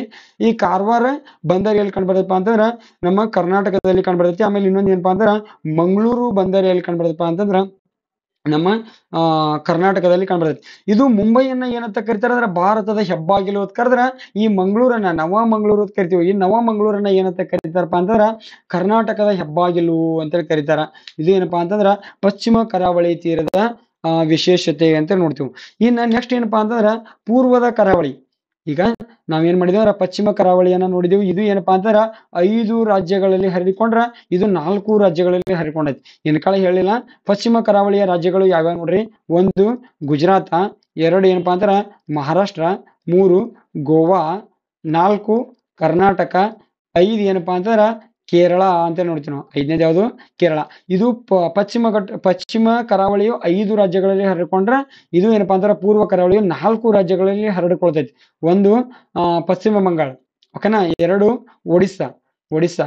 ಆಮೇಲೆ ಆಂಧ್ರ ಪ್ರದೇಶ್. ಇನ್ನೊಂದು ಯಾವ್ದಪ್ಪ ಅಂತಾರ ತಮಿಳುನಾಡು. ಓಕೆನಾ. ಈ 4 ರಾಜ್ಯಗಳಲ್ಲಿ ಹರಡಿಕೊಂಡದ. ಓಕೆನಾ. ಇವುಗಳು ಏನಪ್ಪಾ ಅಂತಂದ್ರ ಸ್ವಲ್ಪ ಈ ಪೂರ್ವ ಘಟ್ಟಗಳಿಗಿಂತಲೂ ಏನ್ ಮಾಡ್ಯಾವ ಅಂದ್ರ, ಸಾರಿ ಪೂರ್ವಘಟ್ಟ ಅಲ್ಲ, ಪಶ್ಚಿಮದ ಕರಾವಳಿಗಿಂತಲೂ ಈ ಪೂರ್ವ ಕರಾವಳಿ ಏನ್ ಮಾಡೈತೆ ಅಂದ್ರೆ ಸ್ವಲ್ಪ ಅಗಲವಾಗೈತೆ ಮತ್ತೆ ಸಮತಟ್ಟಾಗ್ಯಾವ. ಓಕೆನಾ. ಇಲ್ಲಿ ಬಹಳಷ್ಟು ನದಿ ಮುಖಜಗಳು ಕಂಡ್ಬರ್ತಾವ. ಕಾವೇರಿ ನದಿ ಮುಖಜ ಕಂಡ್ಬರ್ತೈತಿ, ಗೋದಾವರಿ ನದಿ ಮುಖಜ ಕಂಡ್ಬರ್ತೈತಿ, ದಾಮೋದರ ನದಿ ಮುಖಜ ಕಂಡ್ಬರ್ತೈತಿ. ಈ ರೀತಿ ಏನಪ್ಪಾ ಅಂತಂದ್ರ ಇಲ್ಲಿ ನದಿ ಮುಖಜಗಳು ಅಂದ್ರೆ ಏನಪ್ಪಾ ಅಂತಂದ್ರ ಈ ಏನ ಮಹಾಸಾಗರಗಳಿಗೆ ಬಂದ ನದಿಗಳು ಸೇರ್ಕೋತಾವಲ್ಲ, ಅದನ್ನ ಭಾಗವನ್ನ ಏನಂತ ಕರಿತಾರ ಅಂದ್ರ ನದಿ ಮುಖಜಗಳು ಅಂತ ಕರಿತಾರ. ಓಕೆನಾ. ಇನ್ನು ನೋಡ್ರಿ ಇಲ್ಲಿ ಕೊಟ್ಟ ಬಿಟ್ಟ ನೋಡ್ರಿ, ಮಹಾನದಿ ಮುಖಜ ಐತಿ, ಗೋದಾವರಿ ನದಿ ಮುಖಜ ಐತಿ, ಕೃಷ್ಣಾ ನದಿ ಮುಖಜ ಐತಿ, ಕಾವೇರಿ ನದಿ ಮುಖಜ ಎಲ್ಲವೂ ಎಲ್ಲಿ ಕಂಡು ಬರ್ತಾವಪ್ಪ ಅಂದ್ರ ಇದೇ ಒಂದು ಪೂರ್ವದ ಕರಾವಳಿಯಲ್ಲಿ ಕಂಡು ಬರ್ತಾವು. ಓಕೆನಾ. ಇನ್ನ ಇಲ್ಲಿ ಕಂಡು ಬರ್ತಕ್ಕಂತ ಲಗುನ್ ಸರೋವರಗಳು ಕಂಡು ಬರ್ತಾವ. ಪ್ರಮುಖವಾಗಿ ಒಡಿಸ್ಸಾದಲ್ಲಿ ಕಂಡು ಬರ್ತಕ್ಕಂಥದ್ದು ಚಿಲ್ಕಾ ಸರೋವರ. ಆಮೇಲೆ ಈ ಪುಲಿಕಾಟ್ ಸರೋವರ ಎಲ್ಲಿ ಕಂಡು ಬರುತ್ತಪ್ಪ ಅಂತಂದ್ರ ಇದು ತಮಿಳುನಾಡಿನ ಪುಲಿಕಾಟ್ ಸರೋವರ ಅಂತ ಕೊಟ್ಟನು. ಆಂಧ್ರ ಪ್ರದೇಶ್ ಇದು ಏನಪ್ಪಾ ಅಂದ್ರ ಪುಲಿಕಾಟ್ ಎಲ್ಲಿ ಕಂಡು ಬರ್ತದಪ್ಪ ಅಂದ್ರ ಆಂಧ್ರ ಪ್ರದೇಶದೊಳಗ ಪುಲಿಕಾಟ್ ಕಂಡು ಬರ್ತೈತಿ. ಓಕೆನಾ. ಆಂಧ್ರ ಪ್ರದೇಶದ ಪುಲಿಕಾಟ್ ಸರೋವರ ಅಂತ ನೋಡ್ತೀವಿ.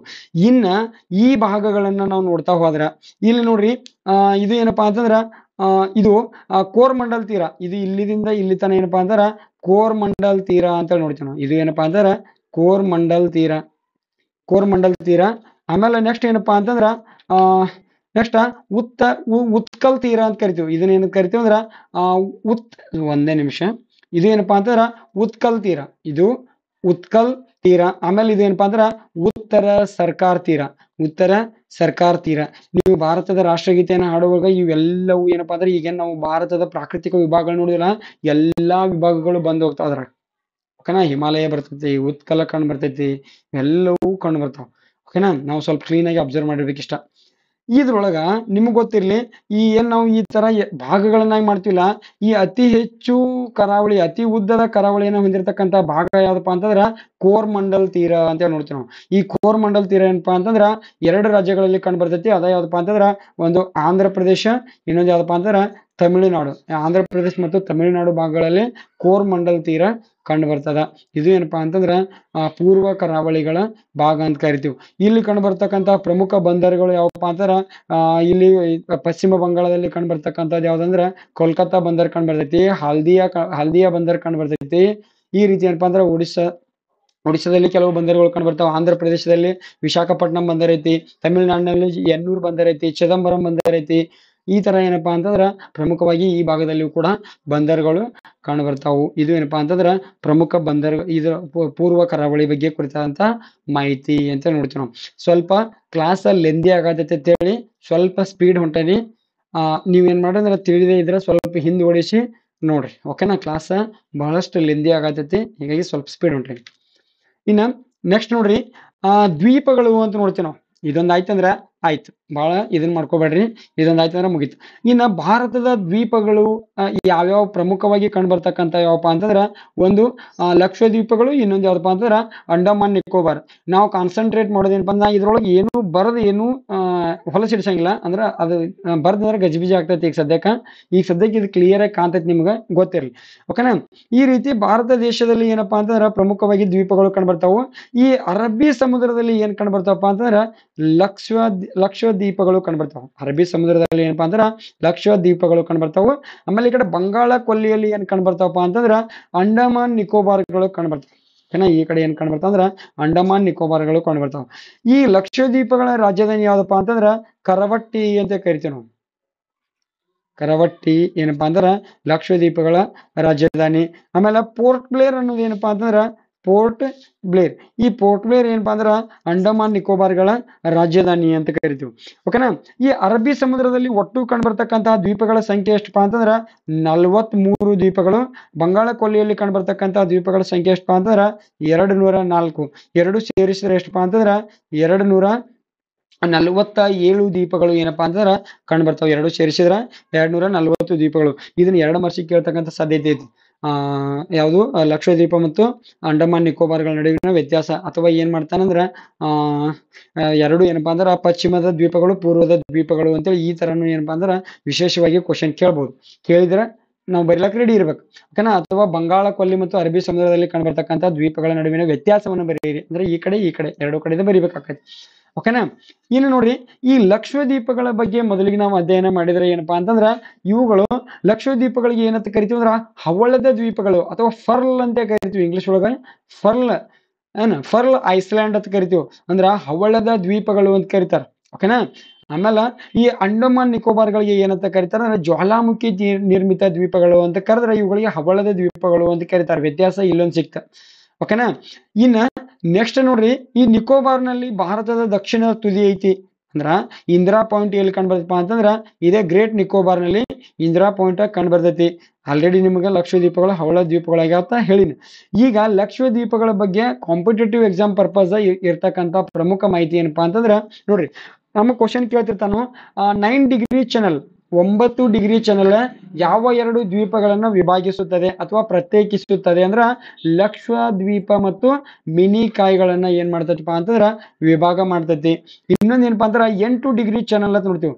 ಈ 8 ಡಿಗ್ರಿ ಚಾನಲ್ ಯಾವ್ದನ್ನ ವಿಭಾಗ ಮಾಡ್ತೈತಿಪ್ಪ ಅಂತಂದ್ರ ಒಂದು ಮಿನಿ ಕಾಯಿ ಮತ್ತು ಮಾಲ್ಡೀವ್ಸ್ ಮತ್ತು ಮಿನಿ ಕಾಯಿಗಳನ್ನ ಪ್ರತ್ಯೇಕಿಸೋದು ಯಾವಪ್ಪ ಅಂತಂದ್ರ 8 ಡಿಗ್ರಿ ಚಾನಲ್. ಇದನ್ನ ಬರ್ಕೊಂಡ್ರೆ ಏನಪ್ಪಾ ಅಂತಂದ್ರ ಬಹಳಷ್ಟು ಕನ್ಫ್ಯೂಸ್ ಆಕೈತಿ. ಈ ತರ ನಾವು ಲಕ್ಷದ್ವೀಪ ಚಿತ್ರ ತೆಗದ ಮ್ಯಾಲ ಲಕ್ಷದ್ವೀಪ ಆಮೇಲೆ ಮಿನಿಕಾಯ ಆಮೇಲೆ ಮಾಲ್ಡೀವ್ಸ್ ಬರ್ಕೊಂಡ್ರೆ ಮಿಡಲ್ ಲೈನ್ ಹಾಕೊಂಡ 9 ಡಿಗ್ರಿ ಚಾನಲ್ 8 ಡಿಗ್ರಿ ಚಾನಲ್ ಹಾಕೊಂಡ್ರೆ ಏನಪ್ಪಾ ಅಂತೀರ ಕ್ಲಿಯರ್ ಆಗಿ ಗೊತ್ತಾಗತ್ತೆ. ಈ ಚಾನಲ್ಗಳು ಬೇರೆ ಏನೂ ಅಲ್ಲ, ಇದೇನಪ್ಪಾ ಅಂತಾರ 8 ಡಿಗ್ರಿ ಉತ್ತರ ಅಕ್ಷಾಂಶ, ಇದು 9 ಡಿಗ್ರಿ ಉತ್ತರ ಅಕ್ಷಾಂಶ.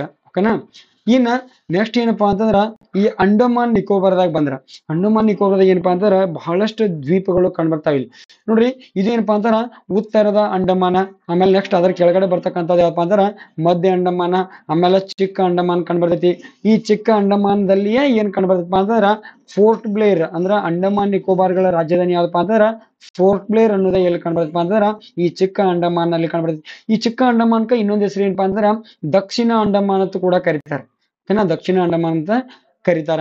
ಏನ್ ನೋಡ್ರಿ, ಈ ಉತ್ತರ ಅಂಡಮಾನದಲ್ಲಿ ಏನಪ್ಪಾ ಅಂತಾರ ಈ ಅಂಡಮಾನ್ ನಿಕೋಬಾರ್ಗಳ ಅತ್ಯಂತ ಎತ್ತರದ ಶಿಖರವಾಗಿರ್ತಕ್ಕಂತಹ ಸ್ಯಾಡಲ್ ಶಿಖರ ಕಂಡು ಬರ್ತೈತಿ. ಓಕೆನಾ, ಈ ಸ್ಯಾಡಲ್ ಶಿಖರ ಎಲ್ಲಿ ಕಂಡು ಬರುತ್ತದೆ ಕಾಂಪಿಟೇಟಿವ್ ಎಕ್ಸಾಮ್ ಬಹಳಷ್ಟು ಕ್ವಶನ್ ಕೇಳ್ತಾರೋ ಅಂಡಮಾನ್ ನಿಕೋಬಾರ್ ದ್ವೀಪಗಳಲ್ಲಿ ಕಂಡು ಬರುತ್ತದೆ. ಅದ್ರಾಗೂ ಪರ್ಟಿಕ್ಯುಲರ್ ಆಗಿ ಮುಂದುವರೆದು ಈ ತರ ಕ್ವಶನ್ ಕೇಳಿದೆ ಅಂದ್ರೆ ಗೊತ್ತಿರಬೇಕು ಅದು ಎಲ್ಲಿ ಕಂಡು ಬರ್ತೈತಿ ಅಂದ್ರ ಉತ್ತರಾಖಂಡದಲ್ಲಿ ಕಂಡು ಬರ್ತೈತಿ. ಎಷ್ಟೈತಿ ಅಂದ್ರ 732 ಮೀಟರ್ ಎತ್ತರವನ್ನ ಹೊಂದ್ಯದ. ಓಕೆನಾ. ಇನ್ನ ಕ್ವಶನ್ ಹೆಂಗ್ ಕೇಳ್ತಾನಂದ್ರ ದಕ್ಷಿಣ ಅಂಡಮಾನ್ ಮತ್ತು ಲಿಟಲ್ ಅಂಡಮಾನ್ ಅನ್ನ ವಿಭಾಗ ಮಾಡೋದು ಯಾವುದು? ದಕ್ಷಿಣ ಅಂಡಮಾನ್ ಮತ್ತು ಲಿಟಲ್ ಅಂಡಮಾನ್ ಅನ್ನ ವಿಭಾಗ ಮಾಡೋದು ಯಾವ್ದಪ್ಪ ಅಂತಂದ್ರ ನೋಡ್ರಿ ಡಂಕನ್ ಪ್ಯಾಸೇಜ್ ಅಂತ ನೋಡ್ತೀವಿ. ಡಂಕನ್ ಪ್ಯಾಸೇಜ್ ಏನ್ ಮಾಡ್ತಿದ್ರೆ ದಕ್ಷಿಣ ಅಂಡಮಾನ್ ಮತ್ತು ಲಿಟಲ್ ಅಂಡಮಾನ್ ಅನ್ನ ಎರಡನ್ನ ಪ್ರತ್ಯೇಕಿಸುತ್ತದೆ. ಆಮೇಲೆ ಇನ್ನೊಂದು ಕ್ವಶನ್ ಕೇಳ್ತಾರು 10 ಡಿಗ್ರಿ ಚಾನಲ್ ಅಥವಾ ಲಿಟಲ್ ಅಂಡಮಾನ್ ಮತ್ತು ಕಾರ್ ನಿಕೋಬಾರ್ ಅನ್ನ ವಿಭಾಗಿಸುವ ಅಥವಾ ಪ್ರತ್ಯೇಕಿಸುವ ಚಾನಲ್ ಅಥವಾ ಪ್ರತ್ಯೇಕಿಸುವ ಅಕ್ಷಾಂಶ ಯಾವ್ದಪ್ಪ ಅಂತಂದ್ರ 10 ಡಿಗ್ರಿ ಉತ್ತರ ಅಕ್ಷಾಂಶ. 10 ಡಿಗ್ರಿ ಉತ್ತರ ಅಕ್ಷಾಂಶ ಏನ್ ಮಾಡ್ತೈತಪ್ಪ ಅಂತಂದ್ರ ಈ ಲಿಟಲ್ ಅಂಡಮಾನ್ ಮತ್ತು ಕಾರ್ ನಿಕೋಬಾರ್ಗಳನ್ನ ಏನ್ ಮಾಡ್ತೈತಿ ಅಂದ್ರ ಪ್ರತ್ಯೇಕಿಸ್ತೈತಿ. ಓಕೆನಾ. ಹಂಗ ಮುಂದುವರೆದ ಏನಪ್ಪಾ ಅಂತಂದ್ರ